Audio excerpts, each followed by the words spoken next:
Let's go Mets. Let's go Mets. Let's go Mets.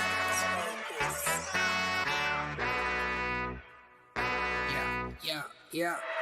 You gotta believe and invest with your heart. Orange and blue till Mets do us part. Spring training, oh yes, it's the start. City Field gritty till Mets do us part. Hit home runs and knock it out the park. Big Apple till Mets do us part. You gotta believe and invest with your heart. Listen to the show till Mets do us part. John from Brooklyn, Ibby reps NJ. We're the other team, I don't care what your friends say. Mets fans, we focus like a sensei. Listen to the podcast Monday, Wednesday. Made a couple bad plays, but we still won. Character, yup, we're gonna build some. Are you gonna check the pod? Is real fun. Just like Mookie, I will, son. So invest with your heart. Orange and blue till Mets do us part. Spring training, oh yes, it's the start. City Field gritty till Mets do us part. Hit home runs and knock it out the park. Big Apple till Mets do us part. You gotta believe and invest with your heart. Listen to the show. Available now on all streaming platforms.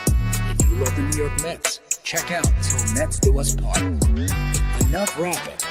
Let's get to yapping.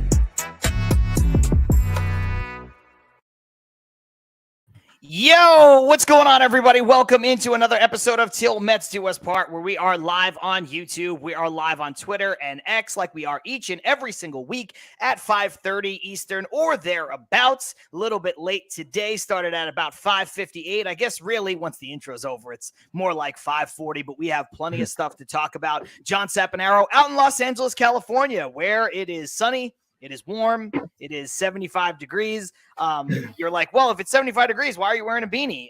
That's because I have the air conditioner on in my apartment and I'm a little cold. You know what I mean? Like, that's what it is when you live in Southern California. But my partner holding things down in New Jersey, just like my partner on my other show yesterday, holding things down, ironically, in Queens, where it's, I guess, a fucking monsoon on the East Coast. So, Ibby, all that said, how you doing, man?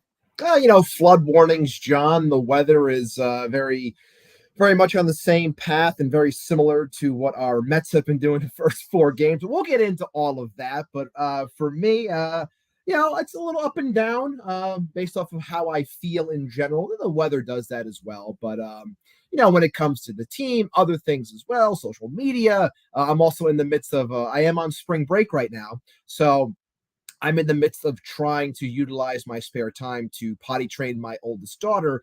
And let's just say, all this time, all this free time and trying to potty train. And it's not the easiest of things. So it's a shout out to all the parents out there that have taken the time to try and, make those things happen. Not the easiest of things. And my daughter, God bless her, I love her to death, but she's not the easiest. So I'm working through that as well. And then the Mets on top of it, just kind of like really stacks on a person. But I'm here. It's Wednesday. Red light is on. I'm pumped up to talk with everyone for the much needed therapy session about our New York Mets. So let's do it. Shout out to everybody in the chat. Chris Ram coming in right on cue saying I'm ready for this therapy session. I should mention that, like I said, we are live on YouTube. We are live on Twitter and X, not only on the show's handle, which is at Till Mets Do Us Part, but also my handle at John Saponaro and Ibby's handle, which is at poison_Ibby. And speaking of Twitter and X, Ibby, the potty training has not been the only shit that you've gotten into this week. And I'm surprised. Yeah. Welcome to the dark side. I have been fighting with people all week about Frank the Tank. Now I guess about Francisco Lindor. I don't know, about a myriad of things because I can't keep my mouth shut, but usually, or my fingers shut as it were, but usually, and this is not what the show is going to be about today, guys. Don't worry about it. But we do want to get this out of the way because Ibby, in a way, he was called out kind of for the first time ever in his adult life. Yeah. Keep saying, wait, Ibby turned heel? Not exactly. I think Ibby was trying to do some positive things, and he was turned heel against his will. So, I don't know exactly what the hell happened, Ibby, but I know you wanted to say something really quick. I'll say something really quick, and then we will move on to Mets. No, I mean, honestly, if I'm being 100 with everybody, I regret doing it. I don't like the fact that I did it, but it happened. And if there's one thing I've learned about social media, it's you're not going to change people. You can try to reason with people. Yes, for the first time in my life, I was called a pretentious asshole. Let me That just was go the on first. record that That was the as first. long as I have known Ibby, there Yeah. is no way that anyone in their right mind can describe him as pretentious. Okay, that is just like when you talk about the ability, like you want to insult somebody, like at least be accurate. And for those in the comments, Frozen, I don't know, my camera did a weird thing. I actually was here the whole time. I just switched cameras, so we're good. So that happens, and you try to reason and explain why, and people just already have their thoughts on you or whatever. So I bowed out of it and I stopped, and I regret posting it mainly because it doesn't take away my feelings from the entire thing, but it's more so I hate getting in the muck with people that you're just, no matter what you do. And the main reason I'm upset about it is because when I talk social media to my students, I talk about not going onto the level of other people because you can't win down there. And I did that. It was a mistake. I regret doing it. So I will go back to being what I normally am on Twitter, which is just my everyday normal self, and continue to post my funny AI images and things of that nature, as opposed to getting down and dirty like my partner does over there, as his phone's burning up. But for me, apologies. I'm moving forward and leaving that in the past. Not a great day on Twitter, but there was one comment. I know Ant was in the comments before that he cracked up about, and I cracked up about, that it was said to me, and it was basically told. It was basically said in so few words. He's a real man, comma, go scratch Matt. So I really laughed at that one, because someone just tell me to go scratch, as opposed to being told, lose your podcast or pretentious asshole. I did really laugh, and appreciated the go scratch. I thought that was hysterical. But yeah, I'm moving forward. I'm moving on, and I'm ready to just keep it baseball related. That's all. You know what? That's probably healthy, but I'm not gonna. So,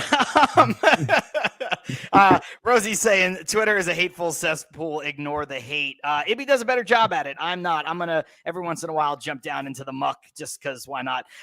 Rael, welcome back to the show. Saying potty training will turn the best of us. You know what? I'm telling you, between that and that, like it was just like it was a wild day. It was a day that I want to forget. My daughter had a rough day. It was the day that I want to put in the past, essentially. Well, you know what? New Twitter handle alert, Ibby, from Shay, pretentious _ Ibby. Yeah, exactly. You might have to change that at least for a short time. Keith Blacknick saying, I side with John. I mean, yeah, from a guy whose handle is goon, media goon, some form of that. We know Keith likes to mix it up every once in a while. Look, the only thing I'm going to say about it is I've said some polarizing things, not because I'm trying to get clicks. If you guys listen to the show, you watch the show, you follow me on Twitter, you know that I'm authentic as possible. Whether or not that's right, whether or not you agree with it, that's one thing. But I didn't say anything to be inflammatory to try to get clicks. Those are things I believe. I'm not going to talk about the Javi Baez stuff. That's old news. The only reason why it came up is because the Mets are playing the Tigers. Javi Baez plays for the Tigers. The one thing I really want to address very quickly is all the Frank the Tank stuff. And let me just say this as plainly as I can. And then we can move on, just because I have this forum, Ibby has this forum, and, it's easier than texting in 280 character bursts. I think Frank the Tank is a joke. I think Barstool should be ashamed for platforming him. I think that's their shtick. I think that's what they do. I know Ibby likes some Barstool folks better than I do, and that's fine. It's their own. We've had Clem on the show. I like Clem. I think I think he does a great job of being funny, of being interesting, of being knowledgeable, having fun with the podcast, and doing all of that. I think biting on your shirt, I think twisting your glasses, I think it's corny. I think it's bullshit. I think it's fabricated. Now, let me just say this. I understand, and I've said this for a long time, I think undiagnosed, diagnosed, released, unreleased, whatever, I think it's clear that Frank has some issues. I don't know what they are. I think at the very least he may be on the spectrum, and I am empathetic to that. If you follow me, you know how I feel about mental health. You know how I feel about being tolerant and accepting of that stuff. But somebody once said to me that, and I think this is true, your handicap does not give you carte blanche to be an asshole. And now I would extend that here because I don't think Frank's necessarily being an asshole, but I do think that people have to take some responsibility and accountability for their actions along the way. I think Barstool is mostly responsible for creating what Frank has become, because that's what they do. They stick a mic or a camera in somebody's face and they go, do your thing, and then you do it and it is exploited. Yes, like Rael saying, they exploit that man and it's sad.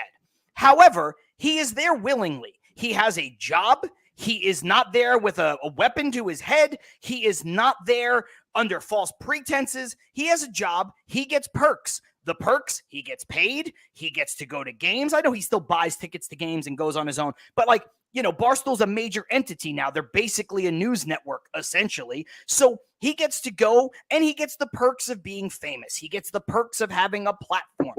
So to sit there and say that he is not in some way complicit in this, I think is foolhardy. And that's why my attacks go directly to him, because I think that it's all in all the entirety of the situation. And Keith, this is the second time Keith has brought this up. He tried to get into the QBC for free. Yeah, he's hit up Keith. I know he's hit up some other people. Hey, can I get this? Hey, can I get that? Hey, can I get this? Now, listen, I know some people at the Mets. Ibby knows some people at the Mets. Keith knows people at the Mets, whatever. Sometimes when I'm in town, I hit up people at the Mets and I'm like, hey, can I get tickets to the game? I don't say, hey, can I get tickets to the game so that my multi-billion-dollar podcast network can film me overreacting to everything. It's no. I live in Los Angeles now. It's expensive to come to New York, period, full stop. If you have tickets that you can offer me for free, I will gladly accept them and I will go and I will be a fan. And so do I think Frank is quote unquote real? I do. I think at some point, this has always been who he is. But what I think happens now is he is exploited and it is monetized and it is despicable. It's despicable behavior that nobody asked for. And I think that what Barstool does is they should be ashamed of themselves. I think it's embarrassing. I think it's just awful behavior to kind of do that to somebody and to ask that of somebody. But I also think, like I said, Frank is complicit. He plays into it. He's a grown man. He can do what he wants, and he chooses to do this. And the thing that pisses me off is the people who say, oh, he speaks for us. He just wants the Mets to do better. He just wants the Mets to not be the laughingstock. Listen, we're going to talk plenty in a couple minutes here about the Mets being a laughingstock, not being a laughingstock, getting off to a poor start, all that stuff. But Ibby, tell me I'm wrong when I say this sentence. The Mets could be winning 25 games in a row, going for 26. And in the first inning of that 26th potential win, Pete Alonso can pop up with 2 outs and a runner on third to the catcher. And Frank would be biting a hole in his shirt and twisting his glasses and talking about how Pete Alonso was the worst baseball player the Mets have ever had. Is that or is that not a realistic scenario that you could see play out in your head? Absolutely, I could see that happening because again, it's you're playing to a character. It's what you've established, and it's like I said, it's being negative because negativity drives what you do, and it keeps what you do alive and keeps money coming to your table. Like I don't think that there is a connection between wanting this team to succeed and what the overall shtick is. That's why I'm just 100% over it. And look, and like I said, we'll move on this, but I just think that it's absolute nonsense. And what really set me off was the person who came out and said, who elected you president of Met fans in defense of Frank? When it's like, my whole point was, I don't want to be the representative for Mets fans. I want to be the representative for John. Nobody does. Listen, right. But if people listen to me and they like my opinions, that's fine. There are people here who watch this show every week. Sometimes we agree. Sometimes we disagree. Sometimes we fight and argue over it. And you know what? They still come back and I thank them for it. And we still even sometimes it gets out of hand. And that's partially on me. It is what it is. It is what it is. But like to come out here and go, who died and made you president of Mets fans? Who the fuck appointed this guy president of Met fans? He has been the representative, the de facto, this is what Met fans look like for 15 years or 20 or whatever. And it's all done by a company that originally, the people who started it, all based in Boston, they get their jollies off of poking fun at New York. Let's call it what it is. I know Barstool is a national media company now or whatever, international, but a lot of those guys, they started, and when they brought guys in at the beginning, and Frank's been there damn near since the beginning, it was, hey, look at this idiot Met fan. look at this idiot. Look at him. Look how pathetic all you Mets fans are while Boston is going off and winning World Series after World Series. Look how pathetic you guys are. Like, and that to me is the thing that really just irks me. And Frank is the living embodiment of that. He is the embodiment of a Mets fan that when people tell me, well, don't you criticize the Mets? Yeah, I'm about to criticize the shit out of the Mets on this show. Yeah, we're about to. People tell me and Ibby we're too positive. We're toxically positive. No, there's a difference between criticism and misery. Frank represents misery. Joe Benigo represents misery. They think they're better fans because they're angry and miserable all the time. And they're not. And you know what? If you want to be angry and you want to be miserable, that's fine, but you don't have a chokehold on fandom. And I'm not saying that people who skew positive, I always say I'm a realist who skews a bit positive because that's how I enjoy sports. If you can't talk yourself into watching the fucking Jets after 12 years of not making the playoffs by going, wow, I'm really sure this year is the year that Zach Wilson turns the corner. You know what I'm saying? If you can't talk yourself into it a little bit, then why are you watching? What's the point? I give Jet fans all the credit in the world to watch a guy who can't throw touchdowns. Well, Ibby, if you're sitting here, let's take it back to the Mets. If you're sitting here and you're saying, man, I'm really excited. I don't know how this season's going to go, but I'm sure excited to maybe see Luis Angel Acuna, and I'm sure excited to maybe see Jet Williams and Drew Gilbert and all this stuff. It's like, yeah, okay. You got to find the positive. Even the most negative Mets fan, even the most Mets fan that thinks this season is not going anywhere and they're going to lose 90 games, 100 games, they're still excited for the kids, aren't they? They're finding their silver lining. But this guy biting holes in his shirt, twisting his glasses, it's BS, and I'm tired of it. No, the only thing I'll say is it's not just Barstool. I mean, that's the place where he's employed, but it goes beyond because it goes back to what I said in the earlier episodes, and it's going to stick until this team actually starts winning games and at a consistent level. You're always going to be viewed a certain way, and this team, like I've always said, in a town with two teams, one being very successful, one not having as much success, outside of 2 championships compared to 27, you're always going to be viewed in a certain light, and you're always going to be viewed as the joke because, again, not everyone wants to write about 2 good things. You want to have a good and you want to have bad so you can have a contrast when it comes to the topics that you're speaking on. So others latch on and they pump this up because it allows them to continue to be said joke. And the only way it's ever going to change is if this team finds a way to be consistent on the winning side. That's the only way it's ever going to change, which is why, again, I go back to what I said before, and this will be the last point that I make. I'm upset that I gave oxygen to it because it shouldn't get oxygen. And that's why moving forward, I'm not going to. So that's where I am. And you know what? I do agree. Somebody said this to me, and this is where we'll change the subject and really talk about the Mets. Somebody said to me, hey, it's on the players. Winning changes the perception, and I agree. Yes, 100%. And the Mets have done a bad job of that historically. 100%. Even under Steve Cohen, it has not been like it's been a little bit more boom and bust than we would have wanted. Now, I think that there's reasons for that. I acknowledge the reasons for that. But I agree. Whether you're a Mets fan or a Jets fan, as I am both, they have both done themselves no favors in the winning department. However, they have earned the moniker of being the punching bag, but they haven't earned it in every single way. So like when people turn around and they say, oh yeah, dance team, really emblematic of a team that cares about winning. The dance team doesn't fucking matter, dude. Look at the product on the field. Don't make stuff up.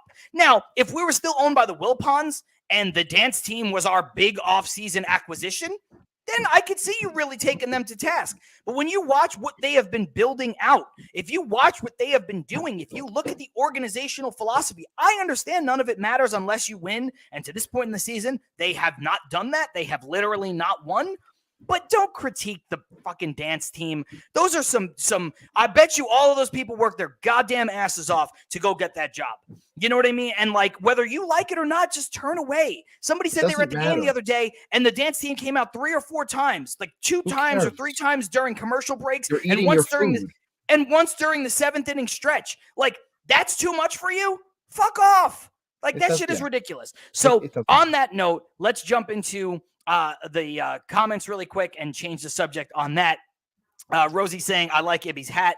And Ibby said earlier, I think my choice is fitting. And I think my choice of mug is fitting because I don't have a Mets mug, but I do have a I survived The Walking Dead mug. And The Walking Dead is how I would describe the Mets over the first 4 games of the season. Ibby, it has not been good.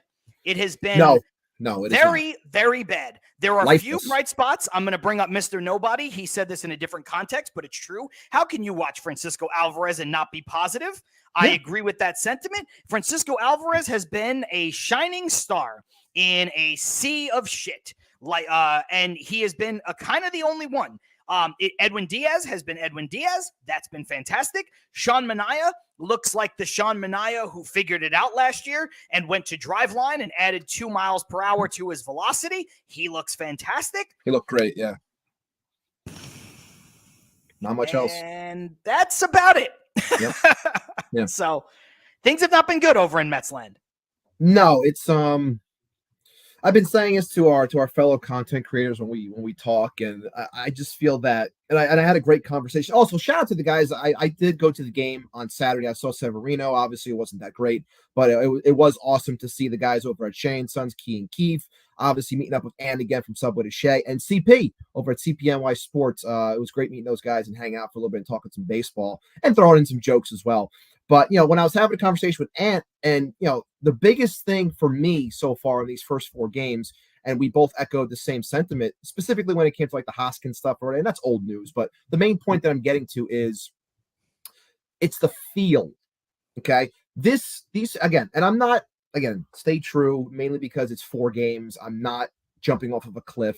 But the main thing that worried me was that coming into this season, I expected a different brand of baseball, a different way to be played almost. And it hasn't really translated onto the field in these first 4 games. It does feel like carryover from the previous season, which is never a good thing because you brought in some new pieces. You wanted to try some things out. You bring in a new manager. You try to freshen things up. And these first 4 games kind of feel the same way. Now, it doesn't help that your best 4 hitters are all in a slump at the same exact time.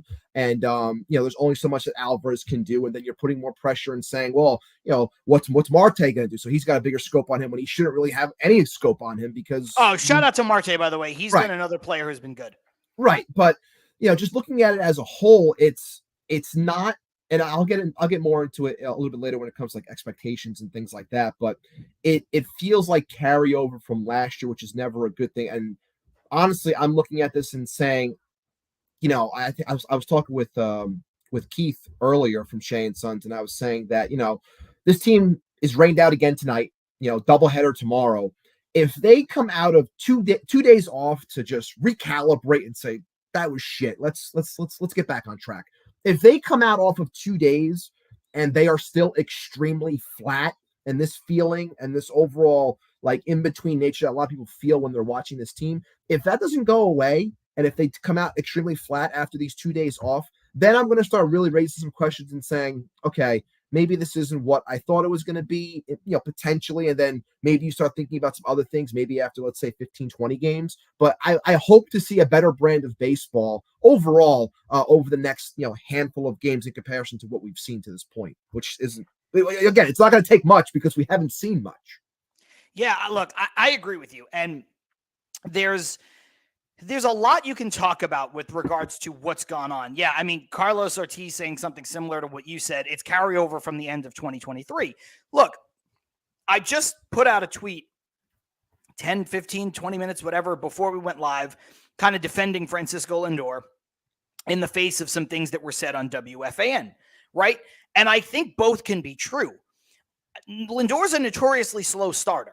He has been his entire Mets career. He has been his entire career, period. That's always been who he's been. We could debate the merits and the semantics. I think Lindor's a star player. I don't think Lindor's a star hitter. I think those are 2 distinctions that need to be made. I think Carson may have said that on this show, and I think it's the perfect way to put it. It's something that I've run with ever since, right? Some players are star hitters. Some players are star players. Some are both. That's where you get the Manny Machados of the world, the superstars, right? You get the Aaron Judges of the world, whatever. I think Lindor is a star player. He's an all-around terrific player. I think he's a very good above-average player, hitter that does a lot of things well, right?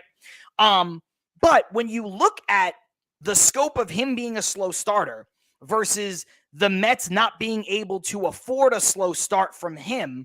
Therefore, he needs to be criticized as if he is some dog shit player who's not living up to the hype when he's been largely excellent his whole time there. I think that's what you have to separate out, right? Does Lindor need to be better right now? Yes. But so does Nimmo. So does Alonso. Yes. And it doesn't matter that Alonso went to the concert. Doesn't matter. It doesn't matter that Jeff McNeil went to the concert. Jeff McNeil has to be better too. Like, all of these guys need to be better because, and this is part of what I said in the tweet, like the baseball season is not defined in April. It never has been. But I will bring up an old cliche that says you can't win the pennant in April, but you can sure as hell lose the pennant in April. Right? Because you do need, all the games do count the same. And so I'm not going to sit here and say, oh man, none of this matters. No, we're out of spring training. This matters tangibly. But you also have to understand, and I don't mean to be a cliche machine here, but it is a marathon, not a sprint. 4 games does not a season make, regardless of how bad they were.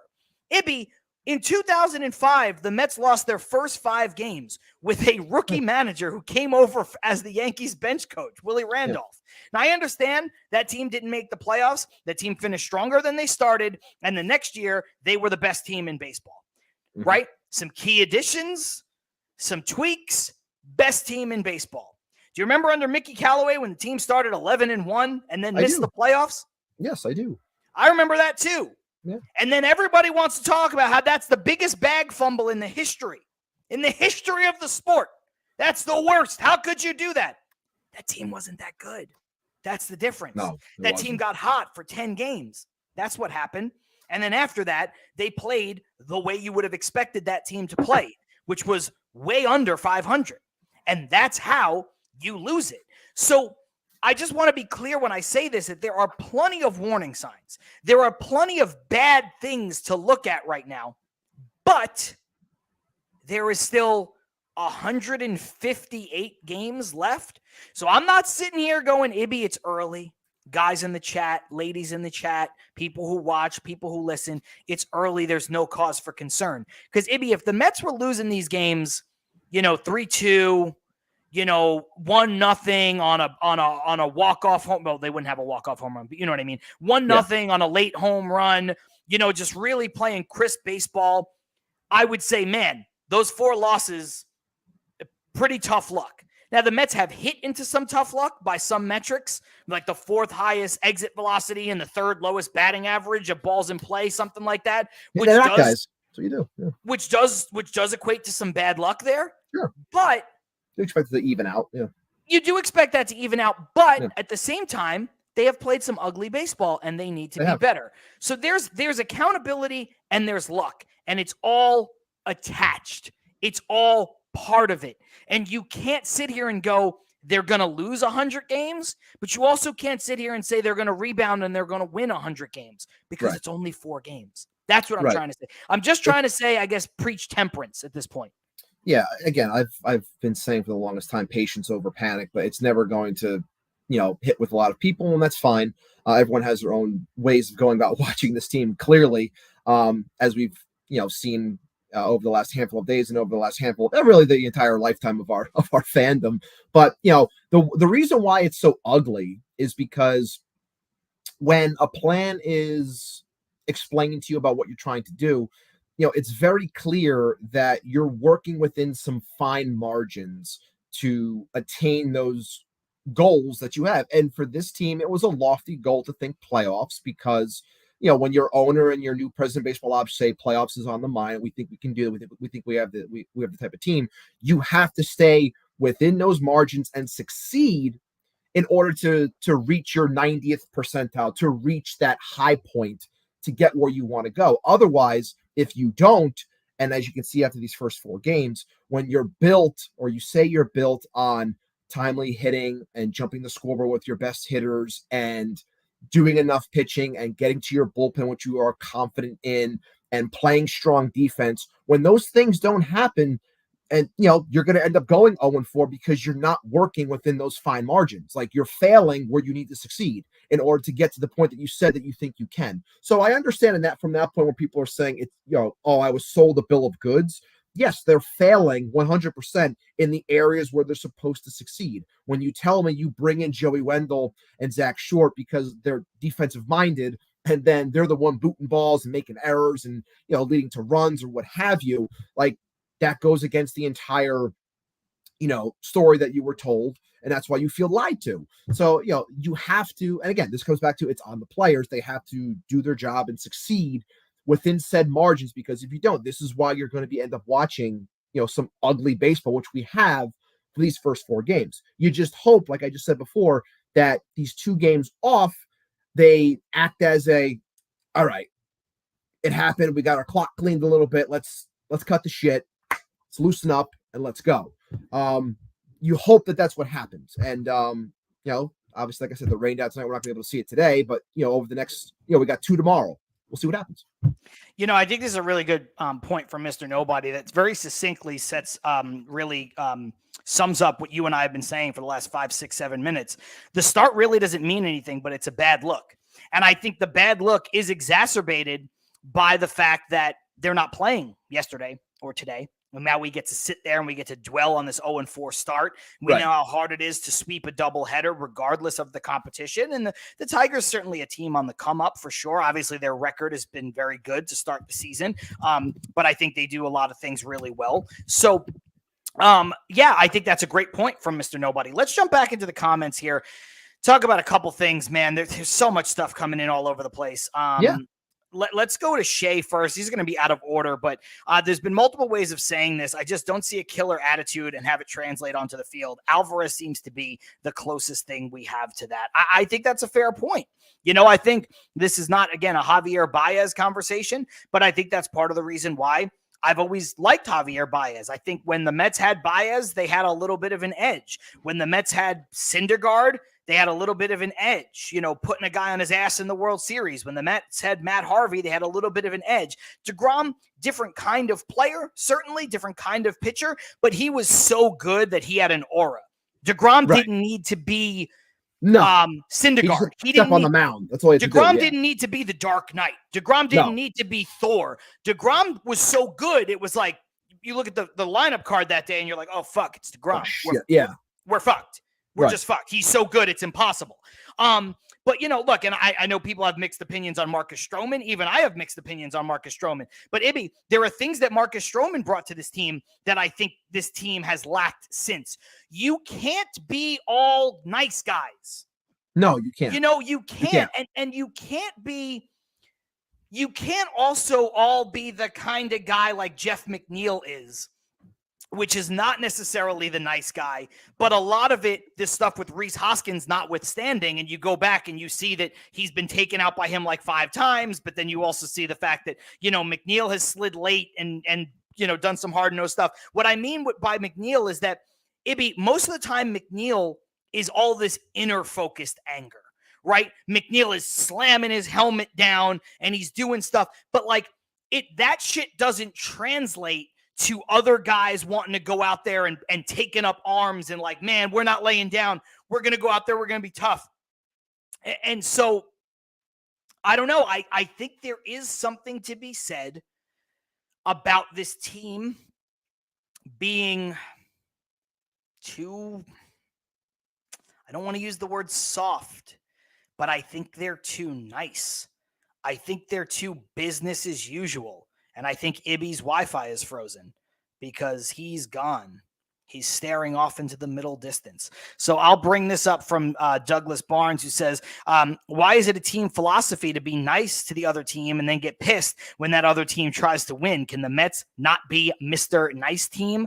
I agree. And I honestly just saw that now, but that's everything that I was just saying. We're sharing a brain on that, Douglas, because I do think there's something about them just not having, I hesitate to use the word soft because these professional athletes are not necessarily soft, but I do think that they're too nice. I do think they don't have an edge. You know what I mean? Like, I do think they're missing something. And again, I know the people that I brought up are polarizing for a myriad of reasons. And you would say, look, some of them, they got out of it when it was the right time with Javi Baez, right? He falls off a cliff after the Mets let him sign with the Tigers. And, obviously it was time to move on from Matt Harvey and Marcus Stroman. And look, DeGrom gets hurt right away after he goes to Texas, and Syndergaard's career is basically over at 31. I understand. I don't mean that they should have held on to those players in particular. What I mean is they need more of that. They have gotten rid of those players and they have done nothing to replace them. Now, I don't think you need to have a team of them. I don't think you need to go out and reform, the Bronx Zoo Yankees where everybody hated each other. And I don't even think, look, Charlie with a good point here, the attitude of the 86 Mets, that bad guy swagger that would be welcome. It would be, but the Mets in 86 also had nice guys. Ron Darling, certified nice guy, right? Keith, a little bit of a tweener, I would, to use a wrestling term. Gary Carter, ultimate nice guy. But then, they had guys that would literally punch you in the mouth. Ray Knight will kick the shit out of you. Understand that. Kevin Mitchell will throw you through the fucking wall in center field. You need a little bit of that. You need some of that toughness because you can't get by on pure niceness. Now, look, it's not about sitting there saying you have to be tough to be successful, because you can be plenty successful without being that character. Yes, people mention in Strawberry and Ray Knight, Kevin Mitchell, all those folks. You can be infinitely successful. Pete Alonso is a perfect example. Pete Alonso seems like a really good dude. He also seems like a guy who has the right kind of drive. It's not a killer instinct, but like you can tell that he wants to win and he's got a lot of oomph behind him, but it's not a mean streak. There's no aggression behind what Pete Alonso does. Again, I think Lindor is a star player. He does it all with a smile on his face. The Mets have two people on their team basically known for their smiles. I think that's probably not good at the end of it. I think Rosie's saying this. The 86 team was pure bravado and they were the best. Look, I love the book, The Bad Guys Won. We actually had during the lockout, me and Ibby had Jeff Pearlman on, the author of The Bad Guys Won. He's also the author of Winning Time and all that stuff. He's a 4-time New York Times best-selling author, I think 4 or 5 times. Guy's great. And, grew up a Mets fan, doesn't really watch baseball anymore, but done a tremendous amount of stuff covering sports from the Lakers to the Mets to Bo Jackson. I think he's writing a book on Tupac now, if that's your thing. But if you've never read The Bad Guys Won, I suggest you go out and read it. A lot of you lived it. I was a little young to live that firsthand. I was born, but just barely. But you should go out and you should read that book. It's absolutely terrific. But I think you need some fire. I think you need some swagger. And that's the other word I would use. I think you need, maybe we're just talking about the Mets not having, again, I hesitate to call them soft, but the Mets don't have an edge. I think the Mets are too nice. Yeah. And if you want to take that a step further, I think they don't have any bravado. They don't have any swagger. And you're frozen again, so I don't know if you're here, but I'm going to pause for a second and see if I'm here. Okay, your video's frozen. Okay. So it's like, oh, now your video's back. So, it's fire, it's edge, it's not being too nice. But then even as a step down from that, where's the swagger? Where's the bravado? Lindor has swagger. Lindor has some bravado, but I don't know that it's enough because, again, I said it, the Mets have 2 guys on their team that are known for their smiles. Yeah. There's no other side of the coin. They got rid of all these guys, and again, all probably at the right time. DeGrom, Harvey, Syndergaard, Stroman, Baez. All those guys did not do a lot of things since they've left the Mets. So it was all probably at the right time, but they did nothing to replace them. And everybody here saying, hey, Alvarez has that. I agree, But I also remember this, and this, again, one of the reasons why I like Baez and remember him fondly. Remember how he reacted during that Yankee series in 2021? They needed that. People are so quick to say that Baez was a bad influence on Lindor because they threw thumbs down. I think he was a good influence on Lindor. I think he brought out a little bit of piss and vinegar from Lindor. I think I'm with you. I feel like there is a missing component when it comes to, like you said, you can't all be nice guys. There are plenty of great players that just go about their business and lead by example. I think we have a good amount of those players, but we still lack a killer, essentially. Like, you need someone on the field, and Jeff McNeil is not that. He's not. His play doesn't back up that type of attitude, and it doesn't come across as like, don't fuck with me type of attitude. It comes across more whiny. That's the way it comes across. Yeah. I'm sorry to interrupt because I've been talking for a long time. I don't know if you cut out as I was saying that. Like, his stuff is like, you're saying whiny. That's the perfect word. His stuff is too, like, inward. Oh, I popped up. Let me slam my helmet down. Like, it doesn't reek of don't fuck with me. It reeks as like, and that's why Mr. Nobody's saying we need more Harper type energy. That's the difference. Again, your video's frozen. I'm not sure if you're here, but when we look at this difference between McNeil and Harper, both players on the surface from a distance might seem like they bring a similar type of energy, but the energy that you're talking about, that I'm talking about, Bryce Harper has, Jeff McNeil does not. And Jeff McNeil is nowhere near Bryce Harper.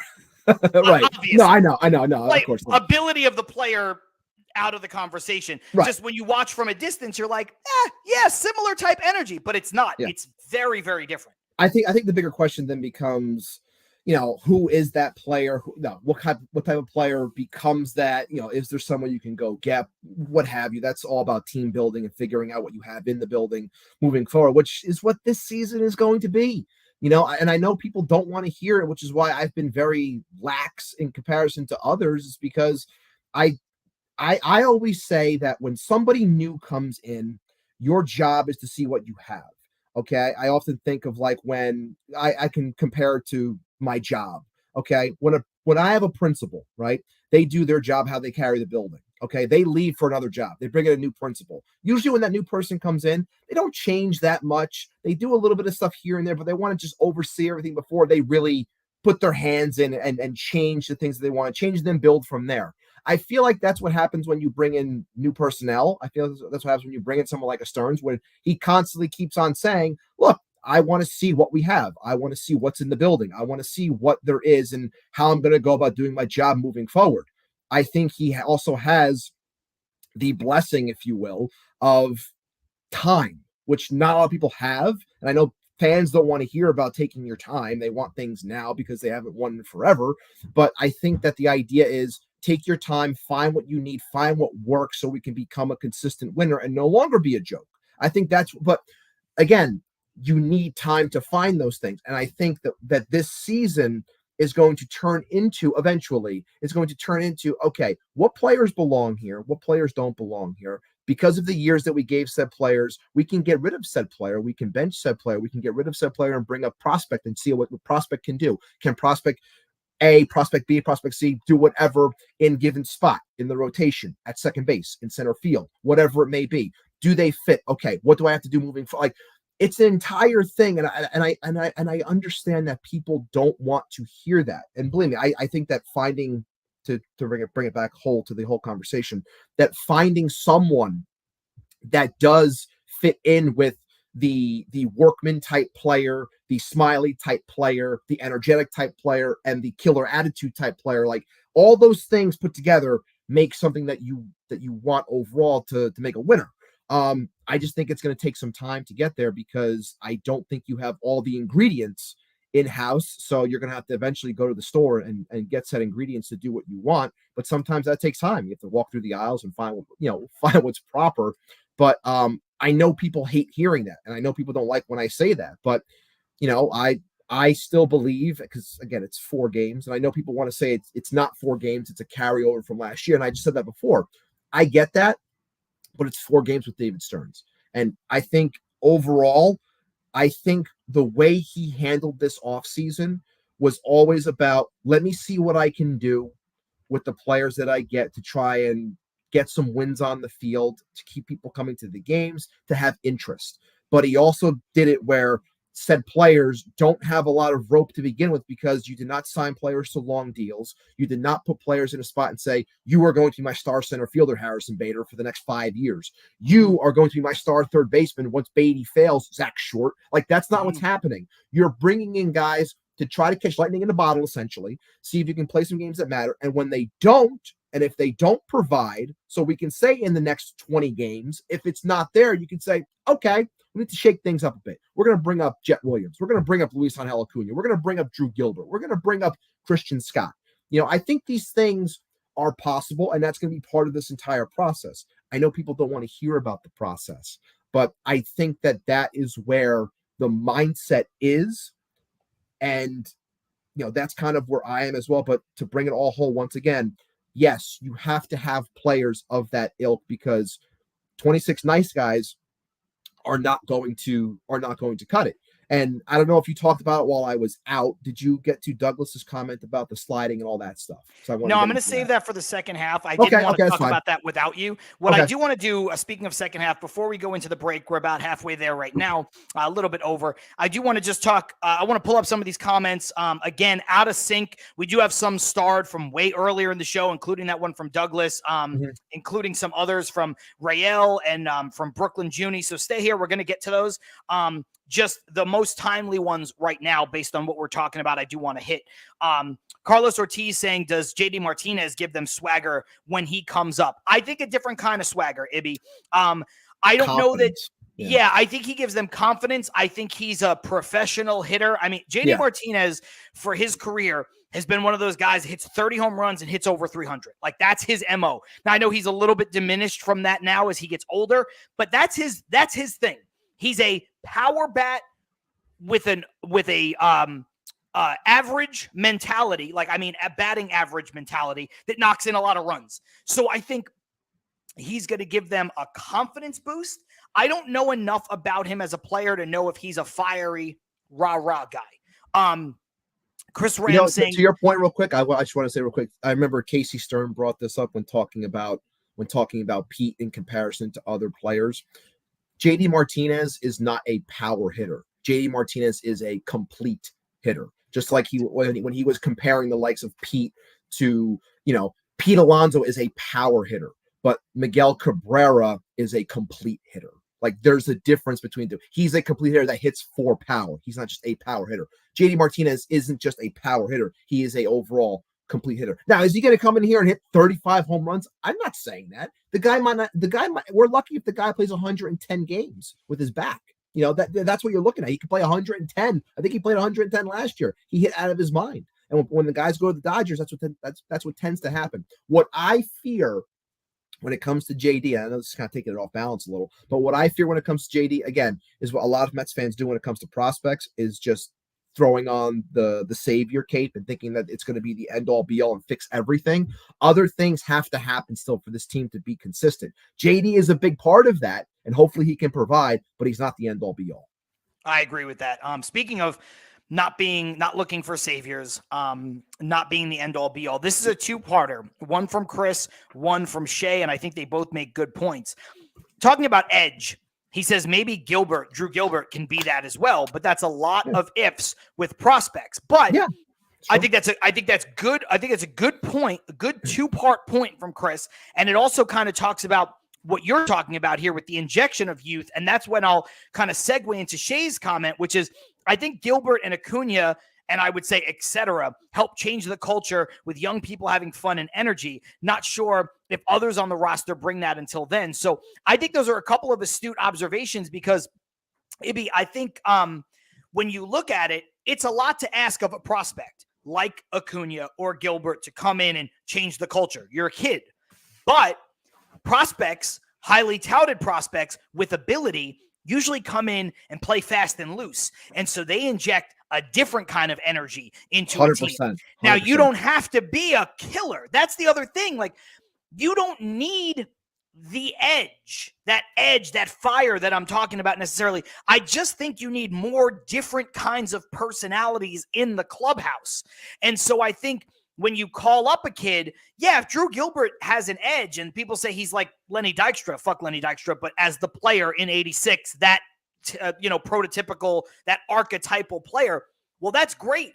But he doesn't even need to be that. He just needs to come in and play hard and be. It's the Eloy De La Cruz and the O'Neal Cruzes of like, oh wow, you put this guy on the team and look what happens. Look at this insertion of energy. It's energy. It's vibe.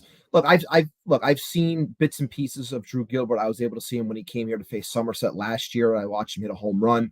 Like, he does bring fire. He does bring that almost that FU type of energy where it's like he'll make a diving catch in the gap running 100 miles an hour and then come up and screaming like, fuck yeah. Like, something like that goes a long way when it comes to injecting energy into a team, and people feed off of that. So when I hear Joe DeMaio, who knows prospects 10 times more than I do, especially within this system, when I hear him say, even though he says it's a dated cliche of saying how a player plays with his head on fire and how Mets fans are going to love him, I think that Mets fans, to harken it back to what you're saying, like the Lenny Dykstra type when he was playing, that was like the player that encapsulated that New York tough type energy. And maybe that's something that, as we're talking about now, and people here as well mentioning, like, you want a player that fits the attitude that you're trying to bring. Like, I oftentimes, and I'll continue to say it, compare the Mets to the Knicks,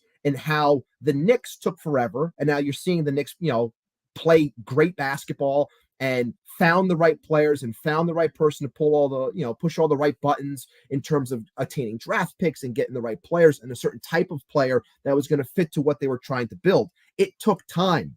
Okay. It took a long time, but eventually it got there. This is what, I think the process is very similar in that sense, where you're trying to find said players to fit into this overall picture of what you're trying to create. Because again, a point that we've made before also, money's great.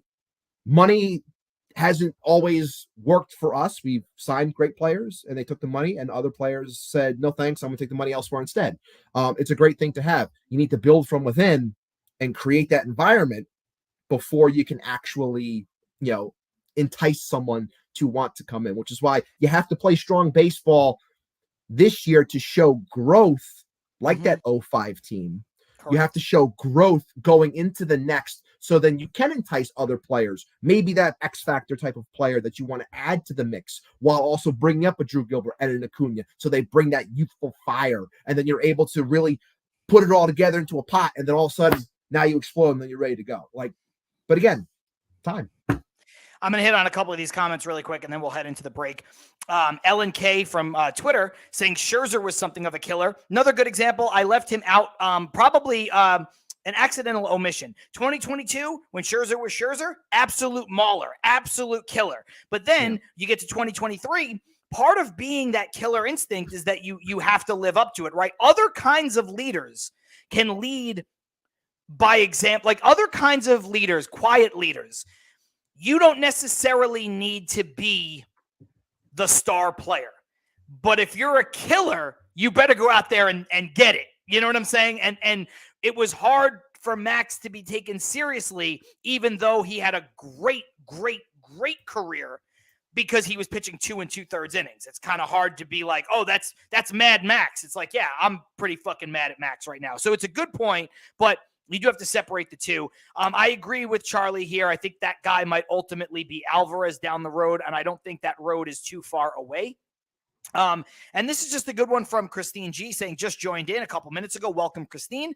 Welcome, the Christine. 69 Mets surprised everyone. It's still too early to see the glass half full. Look, that's probably a shout out also. Yeah, the glass half full. I do want to say, Christine, we did talk a lot at the beginning. So when we're done here, if you want to go back and watch the beginning, we cautioned we're not a doom and gloom place, but we're a realistic place. And we did talk a lot about the positives, the negatives that have led to this point. There are some of both that you could take away, and we don't want to rehash it, but you can certainly go back and watch any of that, or you can listen to it later on when we drop as an audio podcast. But we thank you for joining in now. Speaking of Ibby, we're almost at an hour. I think we should take a break, just kind of reset, come back. We'll hit on our sponsors, and then we will jump more into the conversation. There's a lot of you watching right now. Hit the thumbs up. Thank you for dealing with us as we got through some of those issues. The weather's really bad in New York and New Jersey, and Ibby had a power surge. It happened yesterday during my show too with my co-host Tom. He's in Queens. All of a sudden, boom, he lost power. He lost everything. He was gone. I'm here in Southern California. It's beautiful outside, and you don't have to worry because I'm going to be here no matter what. But it's John Saponaro. It's Matt Ibanez. It's Til Mets Do Us part. The break is just about 30 seconds because we've got some ads we got to put into the audio show. So if you're watching live, sub the channel, like the show, retweet it, follow us wherever you're watching it, do all the applicable things, and we'll be right back in about 30 seconds.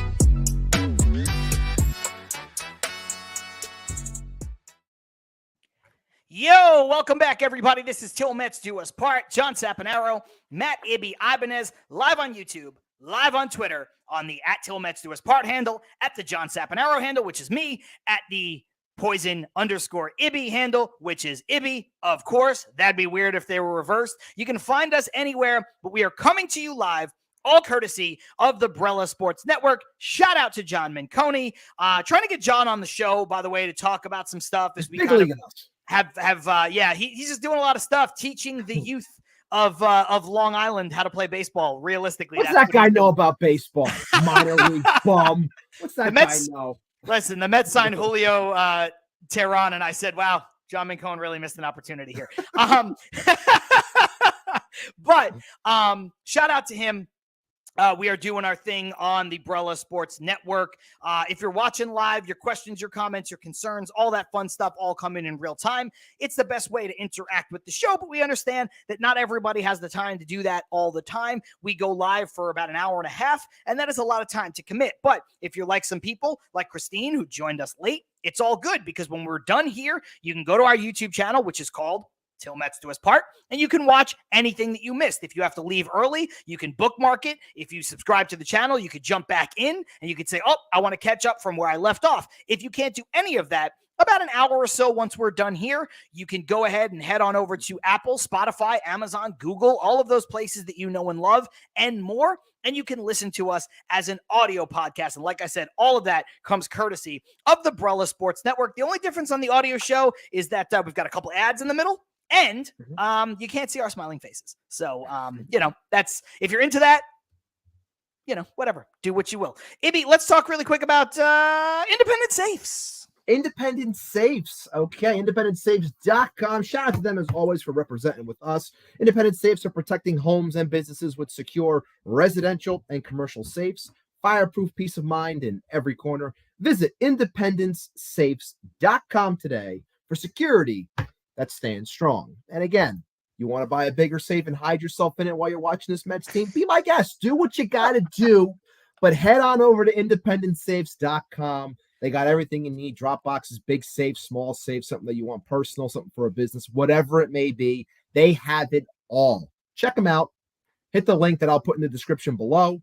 And it's our referral to give you guys a little bit of love, as we always do. So check them out. We should find out if independent safes makes panic rooms, because they do.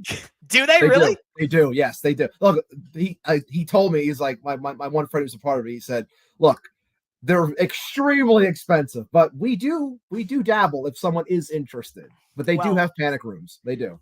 I think we should change it from "Welcome to Panic City" to "Welcome to Panic Room." Could you imagine though? Good movie. Could you imagine if you had a panic room in your house? Now, I don't have that kind of money, but can you imagine if you had a panic room in your house, right? And like sometimes people, like there's like a movie and a sitcom trope. It happened on Community and stuff. People get accidentally locked in their panic room. Yeah. Could you imagine if you got accidentally locked in your panic room and then it was just like the worst Mets games on replay on the TV.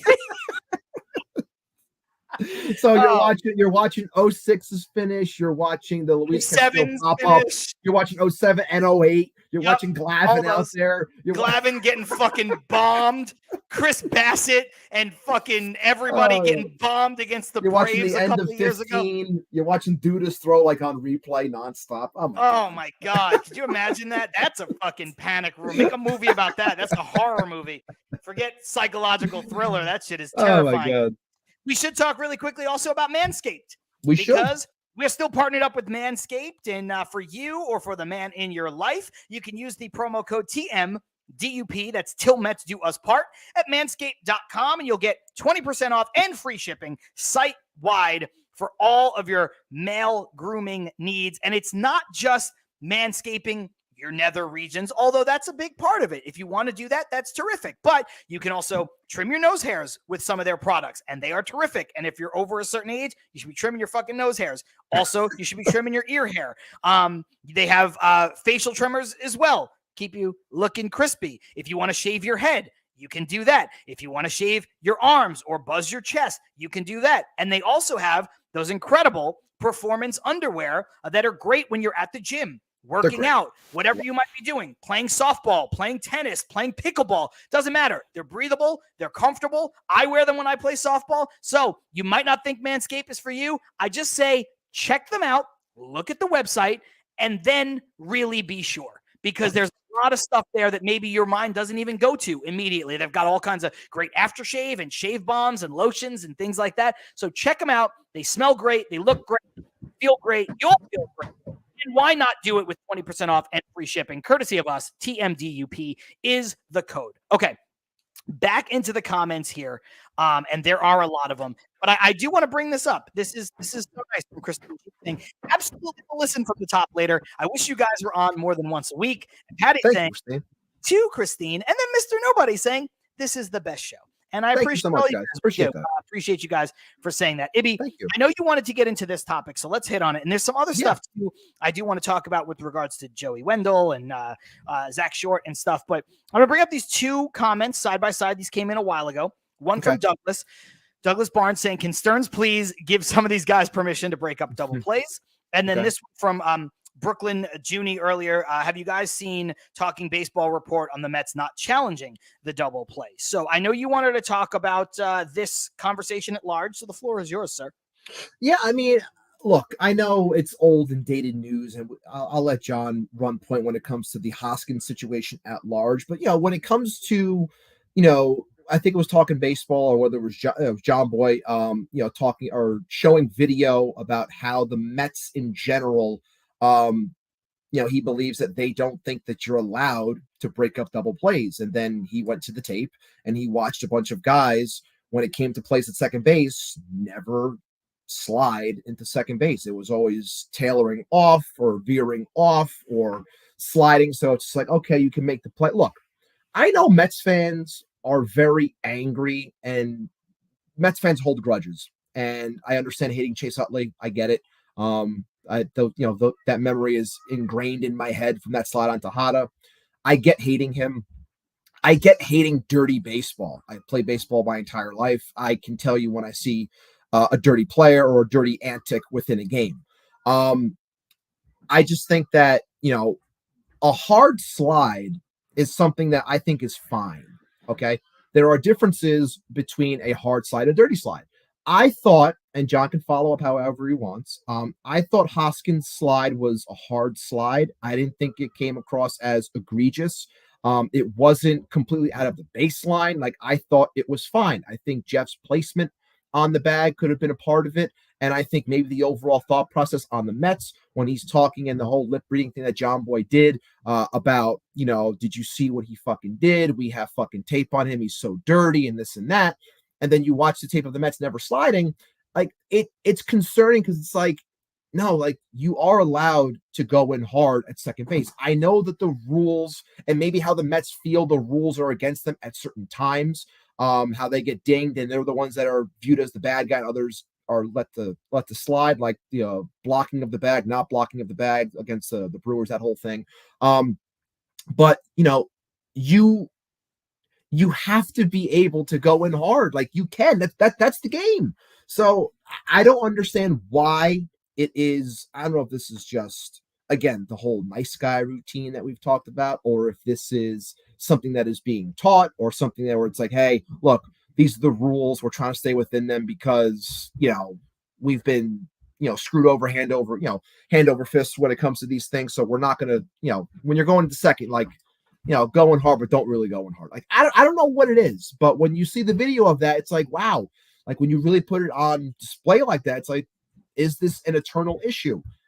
Hoskins, I didn't think it was dirty. I understand Jeff being pissed off because you got hit in the leg, and the way your leg went, you were scared in that moment. So you pop up and you're okay. And you're like, hey, fuck you. Like, I get being heated in the moment. I've been there before on a baseball field. Like someone does something, and then after the fact, you get a little time to think about it, and you go, that was my bad. Like you'll catch up with a guy after the game, but hey man, that was on me. I'm sorry, whatever. Like heated happens. I get that, being competitive. I understand that, but I just think that you have to realize that you can go in hard at second base. And I didn't think that was egregious. So I'm with Douglas. Like you can go into second base hard. It's okay.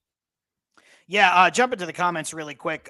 Carlos Ortiz, Ty Cobb was a dirty player, and Chris Ram, and a horrible person. That's right, ladies and gentlemen. Don't bring up Ty alleged murderer Ty Cobb. Don't bring up Ty Cobb. Known child abductor to keep as a good luck charm. Ty Cobb, real piece of shit. No, I had to bring Roger it up. Clark back on to be the media. We got to have Roger Clark back on regardless. By the way, we do have two great guests lined up for the next two shows. One returning guest that a lot of people love, and one brand new guest. We'll talk about it at the end. But we do have two guests lined up for this coming week and the week after that. But Ibby, to give a little context, like you did, nobody cares about this because we were never going to be pro baseball players, but I also played baseball my entire life, played through high school. I am 5'6", 5'7". I am not a big guy. I've played a lot of middle infield in my life. I've been slid into, and I'm not trying to be a tough guy here. I will also, a big part of my game, because of how I'm built, and I never hit for power, and I had to do all the things. Jump, dive, slide hard, all those things. That's what made me better. And now when I play softball multiple times a week in some pretty competitive men's leagues and all that stuff. Again, I'm not trying to sound like fucking big bad, whatever. To this day, I will flip your ass over at second base. It's the only way I know how to slide. Now, I'm not going to be dirty. I'm not going to slide around the bag. I'm not going to slide to the left. I'm not going to slide 30 feet into center field, especially in men's league softball. That would make me an insane person. That would make me, I don't know, just spitballing here, the men's softball version of Ty Cobb. But I am not that. But if you're on the bag and I'm sliding to the bag, I'm sliding through that bitch. And if you're in the way, you're getting hit. Now, I'm not coming in spiked high. And also now I don't even wear spikes anymore. We all wear rubber cleats. So you're not really even getting spiked. But I'm sliding hard. I say all that to give context to the fact that I agree with you wholeheartedly. I think that slide from Rhys Hoskins was clean. I think it was hard. And I think maybe it was a little late. He slid towards the point of getting to the bag rather than sliding at the bag. He slid late. I don't think it's dirty. Now, having said that, as a guy who's played a lot of second base in my life, it sucks. Sometimes it's fucking scary. I've broken my leg playing men's softball by getting slid into. So it sucks. You don't want a soft tissue injury. You don't want your MCL, your ACL, your PCL, your meniscus. You don't want that shit torn up. I get it. So I understand why Jeff McNeil was upset. But I don't think it was dirty. There's a huge difference between what Rhys Hoskins did and what Chase Utley did. Those are miles away.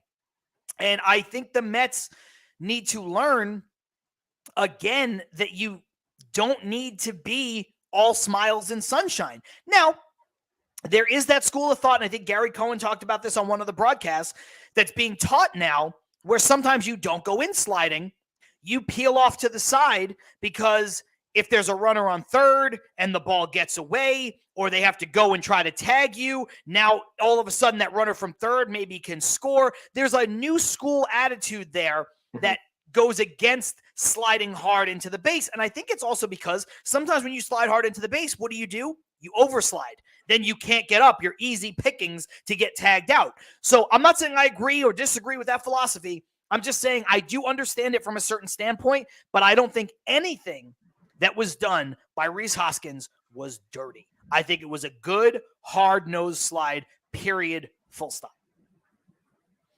Yeah, it's just look, and I want to bring up Shay's comment right away, just to hop some of the other ones real quick because it's spot on. Overall, clean or dirty slide. In the end, it doesn't matter if you don't hit and score runs.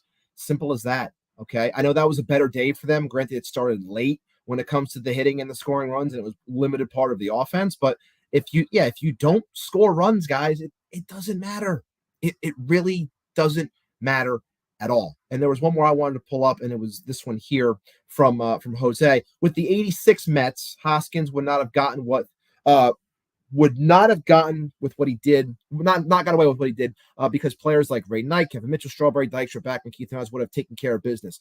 Look, I get that sentiment, I do, but I also feel, and this isn't coming at you at all, Jose. It's just I think a lot of fans feel the same way, and it's more so me saying that I think that when you remember one thing, especially when it was a time when you won, you think that that's always going to be the proper way to do something.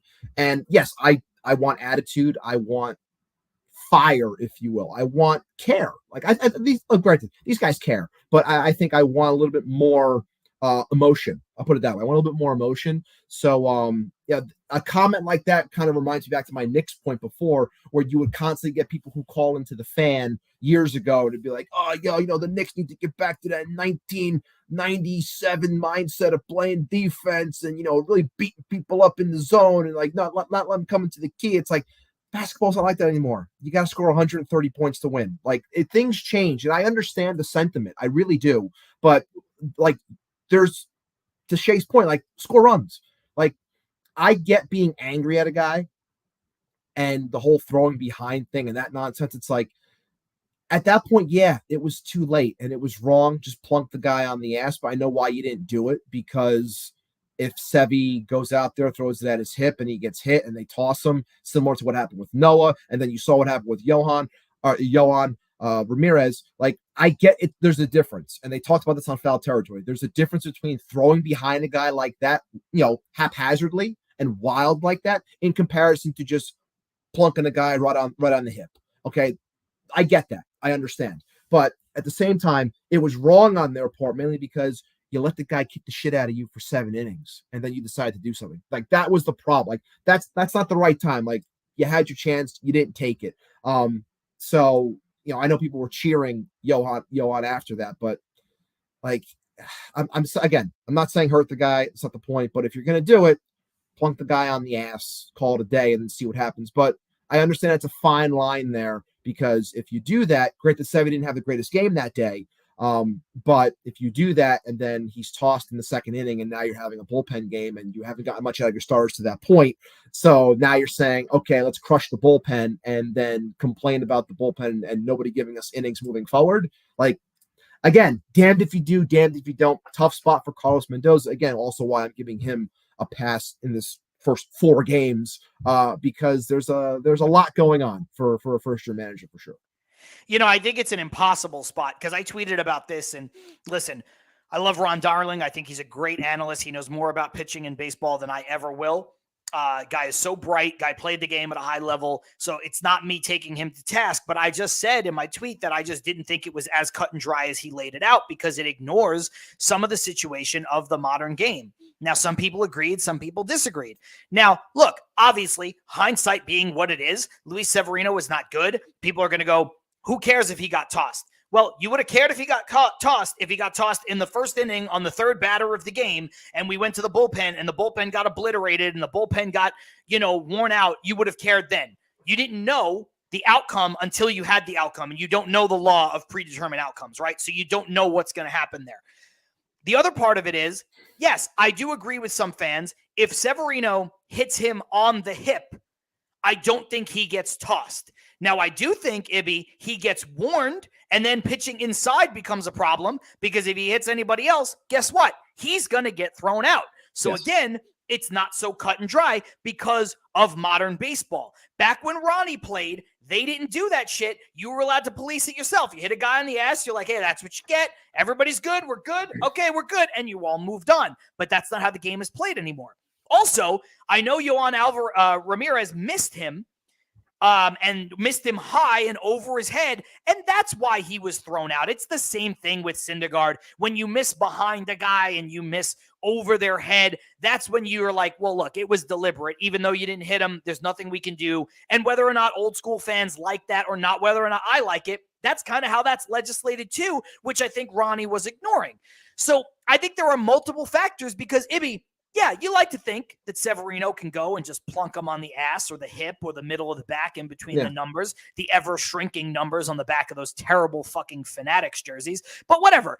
You like to think that's possible. But there's also just as much of a chance that Severino is going to miss and miss behind him and then also get thrown out of the game in that spot. So you just don't know. So look, I'm not defending it. I'm not absolving it. I do think that the last thing you said is very spot on. I think Carlos Mendoza was in a tough spot. I think you're damned if you do, damned if you don't, but fairly, unfairly, lucky, unlucky, that situation played out about as poorly as it possibly could for the New York Mets. Whatever the reason is, it's just you didn't hit him early. You didn't try to hit him early. You try to throw behind him afterward. You throw over his head. He goes off and gets like fucking 6 RBIs. Then your pitcher gets thrown out. Then your manager gets suspended. Like, it worked out after the damage is already done. So it worked out the worst possible fucking way that it could have. And of course it did. Like, of course. Ibby's frozen again, staring off into space as he is gone. We'll see if Ibby can come back. Jose saying modern baseball sure as hell sucks. I disagree. I agree in some ways. I disagree in others.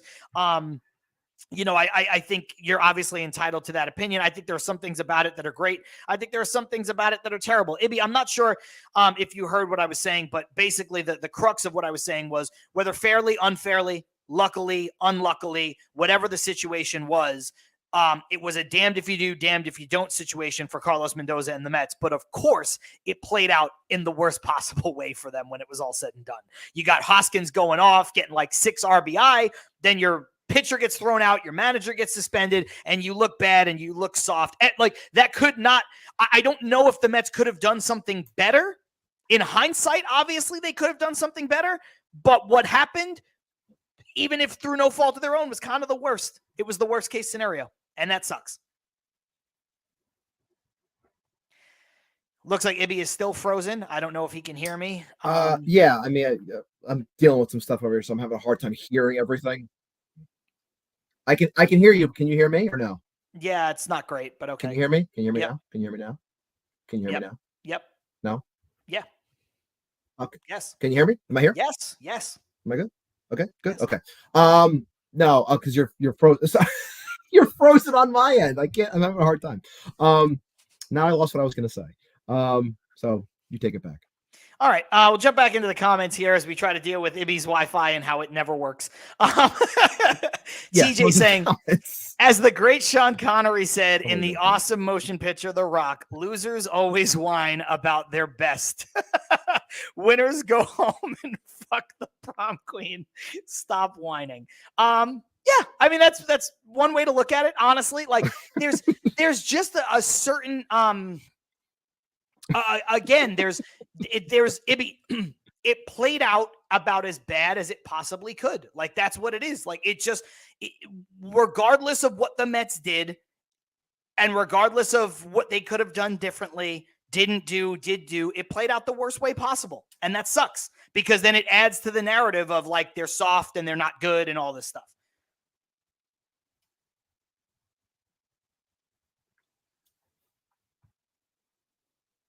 Ibby is gone, ladies and gentlemen. Ibby is gone once again, trying as he might. His Wi-Fi just ain't gonna cut it. Douglas Barnes, the Mets need some of that Wally Backman fire with the rolling on the floor laughing emoji. It's funny because Wally Backman has become this weird cult hero for Mets fandom as a manager, and because of his fieriness as a player and because of all that stuff. And like, obviously that's never going to happen, nor should it happen, and all this stuff. But like, there is some truth. Like, take Wally Backman's name out of it. There is some truth to that. Like, there is some, again, there just needs to be a little bit more fire. There needs to be a little bit more oomph. And I don't think any of that is necessarily a bad thing. Carlos Ortiz, maybe Ibby should try a different room. Ibby should try a different something, because this guy he's back now. I'm blaming the weather on this one, okay? I'm gonna skirt it for another week. I'm gonna blame the weather on everything. I just wanted to just throw in that I did laugh at TJ's comment. I'm sure he'll text me about it later. It was hilarious and fitting, because yes, to just harken back to that for a moment, the whining and the nature that we talk about when it came to Jeff Pryor, where it's like, comparison to, who you are as a player versus what your attitude is and what you're providing. Yes, Jeff, if you are, a fiery person, you're the FU guy and you're hitting 30 homers a year and you're the heart of the lineup, it's like, okay, that's the fire, that's the player that we're looking for. Great. But that's not what it is. And like I said, it comes off whiny. And I would have liked it more. Okay, since I was in and out with a lot of stuff that you were saying, I would like it more in that spot if it was more so, you're pissed off, you say F you do the whole pointed thing, you walk away, and then you move on. Like, don't turn to an entire thing, just move on. But then get up in the box and be ready to go. Like, that in itself should have sparked the team, and it didn't really do that. That's a red flag for me, where a situation like that happens, and then what have you transpires afterwards. And because I was cutting out, one final thing on Mendoza, damned if you do, damned if you don't. Issue that I have with it the most is because you let player beat your head in. At that point, let it go. Like, there's no point then. Just let it go. There's no reason to even do what you did. Just let it go. I agree with that. I think if you're not going to hit him early, which I've already said the reasons why I think it's not necessarily prudent to do it, but I certainly understand the side that says just hit him and get it out of the way. If you're not going to do that and the guy puts up, I don't remember if he had like 4 RBI or 6 RBI or whatever to that point, just you can't then. You can't. Like, what's the point? What's the point at that juncture? You're losing the game, so now you're like, oh, this doesn't matter, so we'll give it a go. Like, it's so that shit is soft. I've been hesitant to call them soft. That's passive. But that is soft. I'm not saying they're soft. I'm saying that reaction is soft. Ibby, I do want to talk about these guys because Jeff Cohen brought it up. Aaron Blue Shirts brought it up. Mm-hmm. Just Zach Short and Joey Wendell, question mark. And Aaron said, with Zach Short and Wendell a little inefficient, would it be wise bringing up Iglesias? I would say bringing Iglesias up would be like throwing fucking gasoline on a fire. They're all the same player. They're all just different versions of the same guy. Yeah. Yeah. Not to go at Aaron. I just mean like that's no. That doesn't help. That doesn't help. Go bring up. You're going to say we can't carry both Wendell and Short. We're going to go obviously like if you said we can't carry all these guys, we're going to send down DJ Stewart because he's been terrible. We're bringing up JD Martinez, and then we're going to send down Zach Short. We're going to bring up G-Man Choi. That's a shakeup. That's changing the way the roster looks. Sending one of those guys down for Iglesias is just bringing up a different version of the same guy. Yeah, and I think this is where, like I said before, we're working within this time frame, and whatever that time frame is, the amount of games, however they're going to go about measuring this entire season and looking at players in general and getting an idea of them. I think we know, and I think this is also where the in between nature of a lot of fans are. And I just wanted to bring up because I did put into the chat, which has 43 votes on it so far. And if you haven't already, make sure you vote in the chat. Does the Mets 0-4 start worry you? And this is all going to play into what I'm going to say right now. And the choice is 100% yes. Only 28% said that. No, it's too early, 51%. 50-50 was 14%. And of course, one person has to throw in the one vote for Fire Stearns, but what have you, that's at 7%. But the point I'm getting at is you have those types of players, and I think the feeling that people have, and this is kind of where I am as well, and you can say how you feel as well, John, and this kind of goes hand in hand with what I was talking with Ann about, because he felt the same way with that carryover. It's these players. It's the Zach Shorts and the Joey Wendells.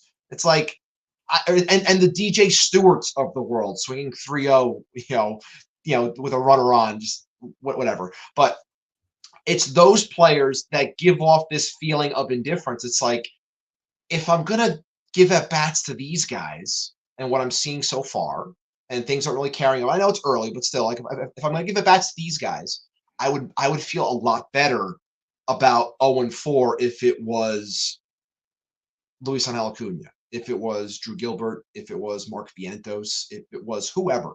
I think that these players, like you said, they're all kind of cookie cutter in terms of all one and the same. So it's like, going to an Iglesias doesn't really change anything. It's the same exact thing.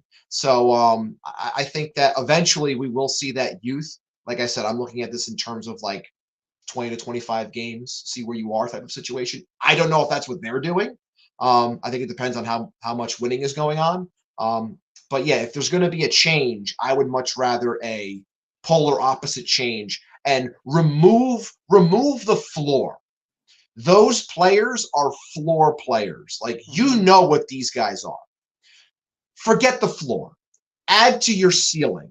Only so many players have that ceiling on this roster, on this 26-man. Remove the floor on your back end, add to the ceiling, and try to get something more out of said player. The ceiling is much higher on Acuna, on Williams, on Gilbert, on Scott, on Hamill, on whoever. Okay? The ceiling's a lot higher. I think it's just going to be dependent on when they feel comfortable doing it. Yeah, a lot of great comments coming in. And by the way, I know that you're not advocating for this, but this is not us saying, like, raise the floor by rushing guys. But what I do think that is not what I'm saying. No. What I know you're saying is that when the organization deems these guys ready, whether it's Acuna, whether it's Christian Scott, whether it's Jet Williams, Drew Gilbert, whoever it is, don't waste time. If you think they're ready, pull the trigger. Because let's give us the higher floor. Let's forget about this. Let's raise that energy. That energy we've been talking about. And the energy. Tom said something on my Goddamn Jets podcast yesterday where he said, come what may, the Jets are adding, and again, not a Jets show, just a comparison. The Jets in Tyron Smith, in Hassan Reddick, in Mike Williams. Yes, there are, issues and warts and stuff on these players. That's what you get in NFL free agency, though, right? But what they're doing is they're adding A players so that if they do miss time, you then have a drop off down to a guy who's maybe a B- player. You're not starting with B- players and then all of a sudden there's an injury and now you're at a C- or a D player. You have to build out your floor and your ceiling. What can these guys achieve if everything goes right? What can my team achieve if things start to go wrong? And I think, while not a one-for-one analogy, football to baseball, I think there's a lot to be said there. TJ saying, that should have been put in the back pocket, drill him later in the season. I think that's a really good point talking about Hoskins. This one from Rosie. The Mets let other teams knock them around. They don't seem to have the ability to take a punch and punch back with their bats. Another great point. If you're not going to hit them, well, then go hit them. You know what I mean? Yes. You're not going to hit the player. You're not going to get into a brawl when bench is clear. Well, then go out and fucking hit a couple fastballs and square them up and beat them down that way. That is a great point from Rosie. Also a great point here from Charlie. Wendell in short shows the true loss of Mauricio. You know how we all feel about Mauricio here on this show. Mm-hmm. But I do agree with this from Darren saying at least Short has a hit and puts the ball in play. Wendell only strikes out. Look, short, small sample size, but I do think that these players are kind of redundant. And I do think that you're not going to see both of them on the roster long term. I don't know which way they go. Wendell has more of the major league pedigree, albeit not much of one. So maybe he sticks around. But I do think Ibby, time is short, pun fully intended, for both of these people being on the roster, because I think that is apart from JD Martinez coming up and maybe Stewart goes down, maybe Short, maybe Wendell, who knows? But apart from Stewart coming up, regardless of what the corresponding move is, I don't think the Mets can continue to carry both Wendell and Zach Short. I think they're redundancy. No, I think you have to make a decision, choose which one you want, and then go from there. I just think that, like we said, it was great for Zach Short to make it out of camp. And if you like him more as an overall player, then Joey Wendell shouldn't be here.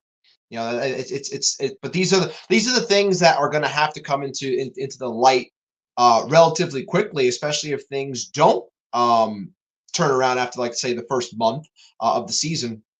Mainly because, if we've talked about at length how we thought the back end of the bench was going to be a revolving door. But in all honesty, when you look at the roster, the 26 as a whole, like, there's a lot of players that can be rotated out and moved or dropped, or just there are things that can be done to change things up. And I think that is something that we're going to be looking at relatively shortly. And like I said, I think after the first month, I think you're going to have an idea of who this team really is. And then you can make those calls and decide who's going to be here and who's not. I really hope that, like I said, after said first month, whatever that is, 20 plus games, 25, 30 games. Like I said, this goes back to what I said I'm going to be judging Stearns on. And that is, yes, staying true to yourself in your evaluation, but not being afraid to pull the trigger. And I think that's what happened in previous regimes, where it was you were afraid to pull the trigger on things. To your point, if someone's ready, call them up. I said to Keith before in our chat, I said, I don't think it's out of the realm, if we're being honest and real with ourselves when it comes to the staff, that Christian Scott couldn't make 15 starts for the big club this year. If he goes out there and makes 3 to 4 starts and he looks dominant at AAA, there's no reason why he can't make 15 starts up here. You can monitor his innings up here, and he can make 15. So, I think that is possible. Do I think he's going to be the first one here? Probably not. I think you can see the Vassals and the Hamels up here first. But if he's down there and he's, I don't know. I mean, but you never know. Like, I think that, again, raising the ceiling. If you want to put someone in that spot and have an opportunity and monitor those innings up here, get those live rounds up here, I think Christian Scott could make 15 to 20 starts, depending on how he does in his first handful of starts down at AAA. It sucks that his first one was rained out. I think he was supposed to pitch yesterday, got rained out, and they got rained out again today. But I'm going to be keeping a close eye on that, because I think it does deem watching for sure. Shout out to Keith Blacknick, by the way, sent me this during the show. Don't look back. The Walking Mets, he made that years ago, photoshopping David Wright and Daniel Murphy into what was the poster for, I think season 4 of The Walking Dead, which was a pretty good season of The Walking Dead, all told, if you watch that show. Here's one from Douglas Barnes. Mike Puma, I just saw, saying that Jose Butto gets to pitch game 2 tomorrow. It'd be blessing in disguise for the Mets here with the rainouts, because the Tyler McGill injury basically put the Mets in a bad spot, because actually, it's a combination. The Tyler McGill injury plus the Ramirez suspension put the Mets in a bad spot, because player gets suspended, you're not allowed to swap them out 1-for-1 on your roster, right? So now McGill gets hurt.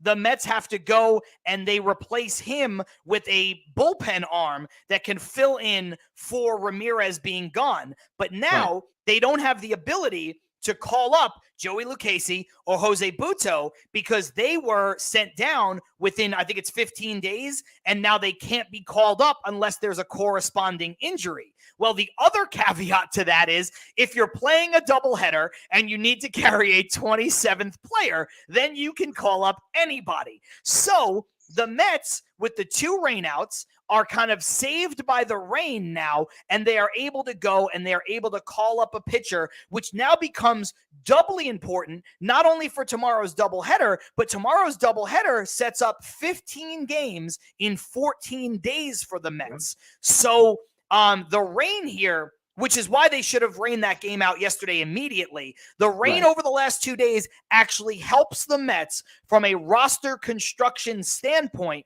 because it allows them to backdoor call up one of Jose Butto or Joey Lucchesi, and obviously they go with Buto. I think that's the smart move myself, because I think that also raises the floor up a bit. I'm not sure what Jose Buto is, but I think that he has a higher ceiling than Joey Lucchesi does at this point. Yes, I agree wholeheartedly with that. And I just wanted to I see the one comment in here that I wanted to bring up real quickly from Game for War, bringing it up, and he was saying, can we all admit that sending Vientos down for Stewart and Zach Short, and then he followed up by saying, was dumb. And look, it's easy to Monday morning quarterback it now. For me, at least, I thought that the reasoning was basically to, we didn't know we still don't know what Brett Beatty's going to be moving forward. And I think that they thought that if we send Vientos down and he plays third base every day, and if Beatty falters out the gate, we have an opportunity to bring him up, and then he'll have some, his legs will be under him playing third base and all this. Like, I thought that was the thought process, and wanting him to play every day. I thought that was the reasoning, but I can understand why when you see the product after the fact, and you can say, this is stupid, get Vientos up here. I said before, I think we are going to see Mark Vientos at some point. He's still going to have an opportunity, because I said that, JD Martinez is lucky if he plays 110 games, or appears in 110 games, because of the injury history that he's had. I know he's only swinging, but injuries happen when you swing. Things can happen. So, I was never going to be shocked when Mark Vientos found his way back up onto the club. But I think that's the reason as to why he was initially sent down, because you didn't know what was going to happen with Brett Beatty. I look, when it first happened, the JD Martinez signing, my initial reaction was Mark Vientos needs to go down to AAA, play third base every day. That was my thought. Mr. Nobody saying, yes, this is true. Vientos is still not a very good defensive player. I agree. I don't think he's ever going to be a very good defensive player, especially at third base. I think he can probably be a major league first baseman, but I don't think he can ever be a true, very, very good major league third baseman. However, to Ibby's point, that is the fastest route, or adding routes to his call up to the major leagues is what's most important. And going down and playing third base every day, I think, was the most prudent for Vientos and for the organization. Because again, look, Beatty's been good. He has not been terrific, but he's doing the things that I said he wasn't going to do, which is lift the ball and pull the ball. And you see it's paying dividends. A lot of great contact, got the 3-run homer, a lot of stuff that you can look at with Beatty that's been really good. But if Beatty falters, Vientos is your only insurance at third base, realistically, because in order to go to one of these other guys, the Jet Williams, the Acuñas of the world, well, then you have to move McNeil to third, and also they have to be ready. Vientos can come up and play third. Is it going to be pretty? Probably not, but he can. So he needs to go down there, play every day, get as many reps at third as he possibly can, so that he is prepared for that scenario. Ibby's point is also well taken, that he'll probably be up here in some way, shape, or form anyway, as they turn over the roster. The Zach Shorts, the Joey Wendells, the DJ Stewarts. One of them is going to go down for JD Martinez, but I think some of them are going to go down regardless over the course of the next few weeks anyway, apart from the corresponding move. The thing that I would say to your point, Game of War, is that I would have, and I said this, Ibby, on our show when I predicted the roster, the way that I would have gone, I just reward the player. None of these guys are spectacular. They rewarded Zach Short for a good spring. Well, why not reward G-Man Choi for a good spring? So I would have went Zach Short. I would have went Choi. I would have sent DJ Stewart down, and I would have sent Mark Vientos down. I would have carried Joey Wendell and Zach Short, despite the fact that I do think they're redundant, because I would have just carried both of them to start the season. But I do think that the DJ Stewart thing was a mistake. That's not me saying hindsight 2020. It's what I said at the time. So, but to that point, if you're Game for War or you're some of these other folks, some people agree with me. Douglas says, look, I'd rather see Vientos get time at a position. I agree. But I could see how some people want to go the other way and say, look, I'd rather just be watching Vientos hit than DJ Stewart. And that's fair too. I don't think that would have been the best way to allocate players, but I can't argue with that logic because it's not insane. No, absolutely. And look, like I said, I think in short order we are going to see over the next handful of days, 2 weeks, 3 weeks. I think that we are going to see some changeover. We're going to see some new faces eventually. If things continue to not go well, obviously we hope it does go well. But I think we're going to see some changeover regardless. With some guys getting looks, because I think it is going to be a revolving door, not only to, I don't want to say to spark things, but to keep guys honest. And again, it's not just a rewarding complacency and just being on the roster because there's no one else that can come up. It's like, no, there are guys that we can go to, and we are going to continuously rotate those things. And if there's one thing I did want to throw out there also before we get out of here, that is, Julio Teheran. Julio Teheran is a body. I know people are just like, oh, well, what's Julio? It's like, well, it's a body, like it's an arm. You lose Tyler McGill. I'm assuming for an extended period of time. I think he's someone that can come in and fill a spot here and there. I'm not expecting him to be a part of the rotation. If he is, something clearly went wrong. But I think it's nice to have someone extra within a spot like this when you have a doubleheader, when you have things of that nature. I always wanted to see Buto first, regardless, and I'm glad that we're going to. If Puma is correct on that, but Teheran, another body, another veteran, is what it is. If anything, I think it just buys you a little bit of time, buys you another start or two from someone down low that you're thinking about giving them some time up here, and you're just like, let's give it one more shot. Let's throw Teheran out there, and then we're going to have Christian Scott come up, or Dom Hamill come up, or Mike Vassell come up, whatever it may be. I think that's what it's more so about, because we always say you can never have enough pitching. I understand the guy's way past his prime. He's not ever going to be what he was in Atlanta. He's basically a journeyman starter now, but I think that's essentially what it is. Yeah, I agree. Look, he had a good second half of the season last year. The Mets flirted with bringing him in before he decided to sign elsewhere, and obviously he opts out of that deal. So it's a depth piece. Yeah, I hear you, Douglas. He's 87 years old. He's a career 500 pitcher, Charlie. He is meh, but you have to have depth. Listen, remember, I just said, hey, maybe Christian Scott gets up here earlier than we think. Ibby says, you're probably going to see Hamill or Vassell before you see him, maybe more than likely. But again, those are kind of the next. You got Buto, you got Lucchesi, and then you've got those guys who are the higher upside, more of the prospect guys. And so if they're not ready, you need an arm like Julio Teheran. You just need a guy who's going to stem the tide, and that's what he is. He's a depth piece. He's an addition. The Mets are down Senga. The Mets are down McGill. If Buto gets blown up, now all of a sudden you're down to Lucchesi. You don't want to rush Scott. You don't want to rush Hamill. You don't want to rush Vassell. You need a guy who can go out there and throw. So I don't think, Charlie, I hear you. No ceiling on this guy, just a floor guy. That's true. But you do have to, and again, this is just measuring it out. You have to, you have to protect, in a way, these prospects. You can't rush them up. You need to have a guy like this just for the sake of having him on. It buys you innings. It buys you some innings here and there. What do you get? $2.5 million. Look, I know he's not the greatest of things, but there's nothing sexier out there. There's nothing that's gonna. No. There's nothing that's going to entice you right now. It's going to make you extremely happy when it comes to signing somebody off the scrap heap. It's not going to happen. But that's that. Game for War, just saying, by the time Vientos learns third base, Mauricio will be ready. My point was, play Vientos at DH until Martinez came up for MLB reps. I get that. Good joke at the beginning, and legit great point at the end. That's why I said I can't dispute it. The logic is sound there. It's not exactly what I would have done, but especially the way things have turned out, neither me nor Ibby can look at that and go, that's crazy. Like, it's a good point. No, and if they would have done that, it's fine. I also, sorry, Ibby, I would not have, again, I would have sent him down to let him play third base. But had the Mets not done that, I would not be up here like, what are you doing? I would have been like, okay, cool, let him DH.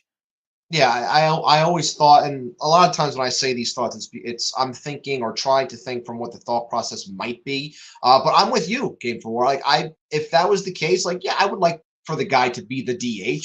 But we've talked before about how does a guy want to be Does a team want to establish a guy as a pure DH at 25 years old and he's not going to play a position? I think the worry about Beatty was there, and I think that's why this happened. And I had said from the jump, I've said all offseason that it was going to be Beatty's job and they were going to give Beatty the shot. And I never steered from that. I always thought that was going to be the case. So him going down as the insurance was probably what they were thinking. But I wholeheartedly understand your thought process in let the guy be up here and swing. I'd rather watch him swing than DJ Stewart. I would too. Like I'm not saying you're wrong at all. Like I'm with you on that. And by the way, I said the end of the year and heading into the offseason, based on what he did in the final half of the season, that I thought DJ Stewart deserved a chance to make this team. And I stand by the fact that he deserved a chance to make this team. He didn't deserve, though, to make this team, in my estimation, if that's fair. Like, they gave him a chance. They brought him back. They played him in spring training. They said, prove that it's not a fluke. Show us that you found that power stroke that people thought you were going to have. That's why you were a first-round pick and you didn't develop it till much, much, much later. I thought it was smart to bring him back for essentially no money. But then, again, you got to earn it, and he didn't earn it, and he finds his way on this team, and then you get into a situation where, you know, I defended the thought process a little bit, but, you know, you're 3-0, and listen, Ibby, I know you said he shouldn't have swung 3-0. My problem was not that he swung 3-0. My problem is if you are 3-0 and you're looking for a fastball in the middle of the plate and you get a fastball in the middle of the plate, you got to hit it hard come what may. You better rip that shit. You can't lazily fly out the other way because that shows me that you weren't ready to hit. Like, in other words, you have to square that ball up.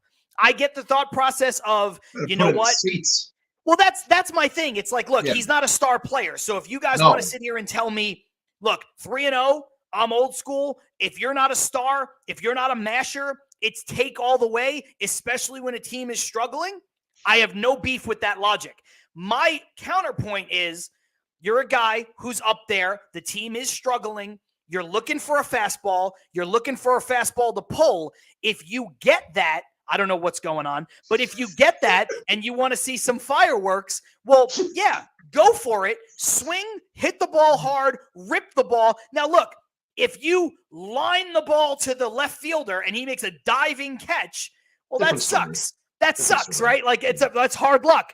But if you lazily fly out the other way, listen, man, if you're hunting for fastballs and you get a fastball, you better rip that bitch because that shit was so sad. Yeah, it's just for me. It's just it's understanding skill set, who you are. I thought it was the wrong. It's the wrong. I can't say it's the wrong place to swing 3-0. It's the wrong player to swing 3-0 in that spot, in my opinion. But I understand where you're coming from. But that was me. I was just like, fuck you swinging for, like, of all people. I understand sometimes you're up there. It's not wanting to be a hero or just be that spark and be that guy that can do something. But like you said, if it's down the dick, you better drive that ball because if anything, you're sitting dead red. It's 3-0. You're sitting dead red. If it is not in that sector of where you think it might be, don't swing the bat. And I know it's easier said than done because guys are throwing 98 miles an hour. I get that. I understand wholeheartedly. I'm not a professional baseball player. Like, I love the game. I play the game, but I'm not a pro hitter. But, if it's not in the zone for you, then, don't swing. That's it. That's all. Yeah, no, I think it was in the zone for him. I think he's just missed it, which is worse. Like, well, because it's the same thing. A lot of people have been complaining the Mets are being too passive. Well, you can't say they're being too passive and then have a guy, take a 3-0 fastball right down the middle that he can pull. When you look at what Omar Narvaez did, where he tried to unload on a pitch, yeah, it sucks when a guy has warning track power, but that approach was fine. He just didn't hit it over the fence. Everything about that was he bases loaded, 3-1 count, fastball middle in, turn on it and pull it. He did everything right, except he hit it 8 feet short of where he needed to hit it. If he hits it 8 feet further, it's in the fucking right field seats and nobody's complaining that Narvaez shouldn't have been swinging. So, again, sometimes the outcome tells the story. You can't be mad at the process when the process makes sense. Narvaez had every right to swing at that pitch, but it just has warning track power. That's lame. It's sad. But anyway, Ibby, We're almost 2 hours in. Went a little bit longer because some of the issues that you had with the connection because of the rain and everything. By the time we record next week, because of the doubleheader and the no days off, the Mets will have played 7 games heading into the 8th game, which will be happening right after we're done with the show. So you don't have to give me a record, but you could if you want. Where do you think the Mets are going to be 7 games from now? While you think about that, I'm just going to pull this up from Joe K. If you're a pro baseball player, you should be able to hit that pitch. I agree. Who's on the schedule? I don't have off the top of my head. I think it's Detroit for these 2. Then is it the Reds and Braves? I believe it's the Reds and Braves in that order. I will confirm. Give me one moment. Yep, it's the Reds, and then Reds home or both road. Both road. So the Mets finish up here with the Tigers. Then they go on the road. Friday is the Reds home opener. So they're playing, oh, no, it's not. No, it's not. Excuse me. So Friday, the Mets are playing, and then over the weekend with the Reds, and then they go to Atlanta. So it's back-to-back road series, 3-game set with the Reds, and then a 4-game set with the Braves before they come home to face the Royals. But we're not talking that far yet. If this team could be 7 games by the time we record, look, I've said before that this was going to be an up and down season where it's like they win 4, they lose 4, they win 2, they lose 3, they win 5, they lose 7. Like it's good. I think that's what this team is going to be. So if we come into next week and if they go 4-3, because I think those 2 teams are better than them. Obviously, if they go 4-3 across those 7, I'll take that. And at that point, they're what? They're 4-7 on the year. Like, again, we thought that this team could be floating around 500, a little bit above. That's kind of where it would be. So I'll say 4-3. I hope I'll hope for 4-3, just because that shows a little bit more fire and light, if you will, in comparison to what we've seen. Or we're going to be having a completely different conversation when we hit record next week with our guest. Just to be clear, too, the way the math works out, that is 2 games with the Tigers, 2 games with the Braves, and the 3 games with the Reds. So that's the way the schedule breaks. I don't know if that changes your thought process on how they finish. So it's the 2 games tomorrow, the entire Red series, and then only the first 2 games versus the Braves. Does that change your thought? No, I'll still take 4 wins. I'll be happy with that. If look, I think really what it comes down to, no matter what, in my opinion, I think tomorrow's doubleheader is really going to paint the overall picture of those next 7. I really do. It's funny that you said that because I agree. I think if the Mets, it's hard to do, and I'm not predicting that they will, but if the Mets can find a way to sweep the doubleheader, that changes my outlook considerably because that's 2 in the bag already. But I am with you and I am with Carlos Ortiz. I think they split tomorrow. I think they get their first win of the season. I don't know which game it comes in, but I think they get their first win of the season. I think they start the year at 1-5, and I'm with you. I think they wind up 4-7, no better than 5-6 by the next time we record. I will be giddy if they're 5-6 midway through that Braves series when we're recording next week. I will be very happy, very, very, very happy. They need to like the reason why I say they have to shake the cobwebs and just be like, all right, we got rocked, let's go. And why that 2-game set tomorrow and looking alive and winning those games is important is because if you're not, like, the Reds can pour some runs on you. Their pitching's not that great, but they can definitely pour some runs on you, and you're having a hard time with your offense in general. Look, the small park, the Great American Small Park can wake some bats up. They could. Yeah, I was going to say that is a get right ballpark. If I've ever seen one. It's a get right park, but if you can't handle business with Detroit in this double dip, and then you're going to the Reds and it's their home opener, and that place is always hopping when they're playing good ball, and then you got the Braves on the road, like, things can take a turn very fast. That's why I think these 2 are very important. That's why I think 4-3 is attainable, but you got to take those 2. You got it. I think they split, but you got to try and take the 2. Yeah, I think this is a situation going into Great American Ballpark where the Mets could come out of that series hitting double-digit home runs, like as a team. That could be like a 10 home runs in 3 games kind of thing. Because the Mets have the power to do it with Alvarez and Alonso, obviously. Somebody asking when is JD Martinez coming up? Game of War asked. Could be as soon as Sunday. So, I don't think it will. Sadly, I think it's going to be the Braves series. I think it's also going to be the Braves series, but I think it's the Braves series. Obviously, he changes the tenor there. If he's there, that's another bat that can, really thump him. And I did misspeak. I wanted to go back and check because the Reds are on the road currently, but the Reds opened at home. So the Reds, Reds played the Nationals to open the season in Cincinnati. Then they went to Philadelphia. Now they're coming back. So not a lot of long travel, but the Reds started at home and then were on the road, and now they're back. So it is not their home opener. I didn't think it was, but I misspoke, so I apologize for that. But yeah, I do think it could be a get-right series. Now, I do think the way that I don't think that you could say the Mets are better than anybody the way they've played. So I do think that there is a chance, though, that the Mets can go in there and, hit a little bit. And then if they can, they have to be able to hit with the Reds to beat the Reds. That's the problem. And right now, you don't have a lot of confidence in saying that. But again, it is a get-right ballpark because the Mets have power to burn. I mean, Alonso's got a ton of pop. Alvarez has a ton of pop.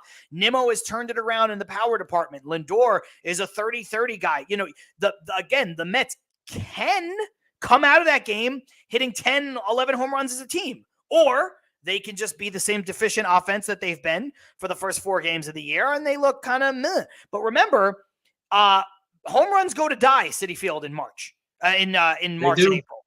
So, it's a little different in Cincinnati. That place is small and plays small. Doesn't matter how cold it is. It's small all the time. So, it's possible. I'm not saying it is. I'm not saying it will happen. I'm saying it's possible. I'm with you, though. I think they're 4-7. When we record next week. If they are 5-6, I am giddy as fuck, honestly.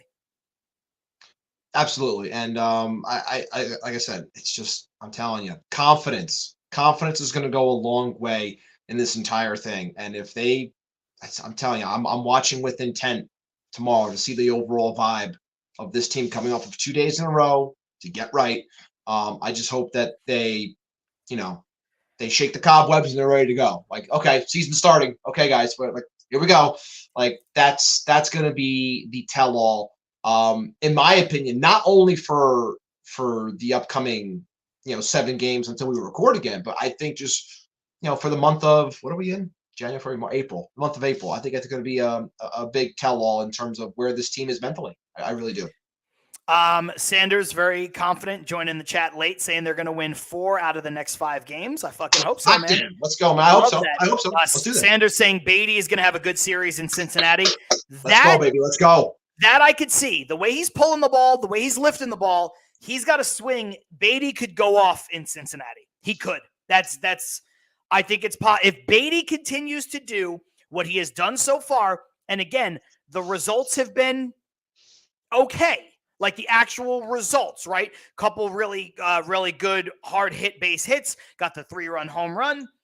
But, he's not lighting the world on fire in terms of the results. But, Ibby, the approach has looked very good. And if he continues that approach in Cincinnati, he could do a lot of really, really, really good things. So, and thank you for Joe K. I knew this, but I think that was living in the back of my head. The Reds always open at home, which is why they were at home and then on the road and then back home. So, Ibby, we're at 2 hours. Let's get out of here. You got anything to say? Anything we didn't get to? Anything you want to touch on with these folks before we go? No, we hit on everything we wanted to do. We got things off of our chest that we needed to get off, and we're going to, be smarter in terms of the opener of the show moving forward with all that stuff. But I have nothing else that I want to put out there. Thankful for everyone that is here, that's been in the chat, that's been active. We got 218 people watching us right now across YouTube and Twitter. If you're on Twitter, thank you so much. Follow us, follow my handle, follow John's, follow the show's handle. Make sure you're also following us over on Twitter. Sub the channel. we've been stifled a little bit when it comes to the growth on the channel, but I'm working through some things to try and better that situation when it comes to the algorithm, things of that nature. But if you like the video, sub the channel. It helps in that entire process. So we're going to be hopefully finding some more, trending upwards, as you will, as I'm trying to do. But I am so thankful to everyone that does watch us on Twitter as well. It's definitely helping the overall process. And I just wanted to say, do your best, Mets fans, do your best to not allow this team to ruin your day. I'm upset at myself, like I said before, that I allowed yesterday and all that nonsense that I shouldn't have given oxygen to ruin my day. And I didn't practice what I preached to my students, and that really bothered me. And I'm just happy that I got that off my chest because it was really weighing on me because I hated the fact that I did it. And like I said, going to be better and sharper moving forward because it's not worth, for me at least, it's not worth the annoyance that it brought me to bring me down in other senses. So don't let the team bring you down. We're going to hope for the best. Hopefully things get proper and these guys wake up and they're good moving forward. But if not, we're always here for you every Wednesday, ready to give it a go. And I just wanted to give a quick shout out right now. If he is watching, I know he wasn't in the comments, but I just wanted to say a quick shout out for my own reasons. And, I'll keep them to myself. But shout out to Tone, Baseball Trucker Pod. Make sure everything's good with you, brother. Love you, man. Hopefully you're doing well. Cool. We got to get Tone on the show soon. We do, yes. But speaking of that, I did tease it. Charlie, thank you for reminding me. You got some guests next week. Yes, we have a guest next week and a guest the week after. So we'll hit on it really quick before we get out of here while there's still a lot of you watching. So next week, we have a returning guest. I believe he's been on the show twice before, once solo, once as a part of a panel. And that is Joe Prano. Hilarious comedian. You've seen him on TV, works regularly at the Comedy Cellar. He works at the store. He's kind of bi-coastal from New York. Great Mets fan, lives out here in Los Angeles, where I live. Was Just for Laughs comedian, host of the Dirty Sports podcast. Beard now. He used to rock the Keith Hernandez mustache. Now he's got a full beard. So Joe Prano will be on with us next week. Fantastic guest. We're looking forward to having him back. Like I said, Dirty Sports Podcast, Just for Laughs comic. And then the week after that, we have a first-time guest. She contributes to Amazing Avenue. She's a writer there, and she's a co-host, one of 3 of A Pod of Their Own, another great Mets fan that I've had the pleasure of meeting a couple different times, and that is Maggie Wiggins. So over the next 2 weeks, we will have some folks with us. Joe Prano next week, Maggie Wiggins the week after that, and then probably go solo for a week or 2, and then we have some other guests lined up that we're trying to get on, some new ones, some old ones, but I think guests that you're going to all enjoy regardless. So a fun collab is in the works. Yes. Fun collab is in the works. So that said, thank you guys for watching. I see all the love and the well wishes from Carlos and Douglas and everybody saying great show and all that stuff. Thank you guys. Good night to all of you. But remember, on your way out the door, independent safes, check them out. If you got stuff that you want to keep protected, they will hook you up. I know Ibby keeps all of that information in the chat. He tweets about it from the show account, like where you can go to access and make sure that you are, using our link and all that stuff. So check them out. Independent safes. We found out earlier today that if you are affluent past a certain level, that independent safes can also make you a panic room. So that's fun. If you're rolling in dough, and you want to get a fucking panic room courtesy of Til Mets Do Us Part, it just feels appropriate. So go ahead and do it. And then, of course, we got Manscaped and Til Mets Do Us Part. We're giving you guys 20% off and free shipping site-wide, no matter what you want. It doesn't matter if you want the lawnmower, the weed whacker, nose trimmer, ear trimmer, balls trimmer, the underwear, all that stuff. Have a good one. Buy a safe. Buy some Manscaped. And like I was saying, you get 20% off and free shipping site-wide with the code TMDUP. That stands for Til Mets Do Us Part. And you know what? Don't forget about the walking Mets. Okay, I'm John. That's Ibby. Guys, we'll see you next week. Peace. There you go.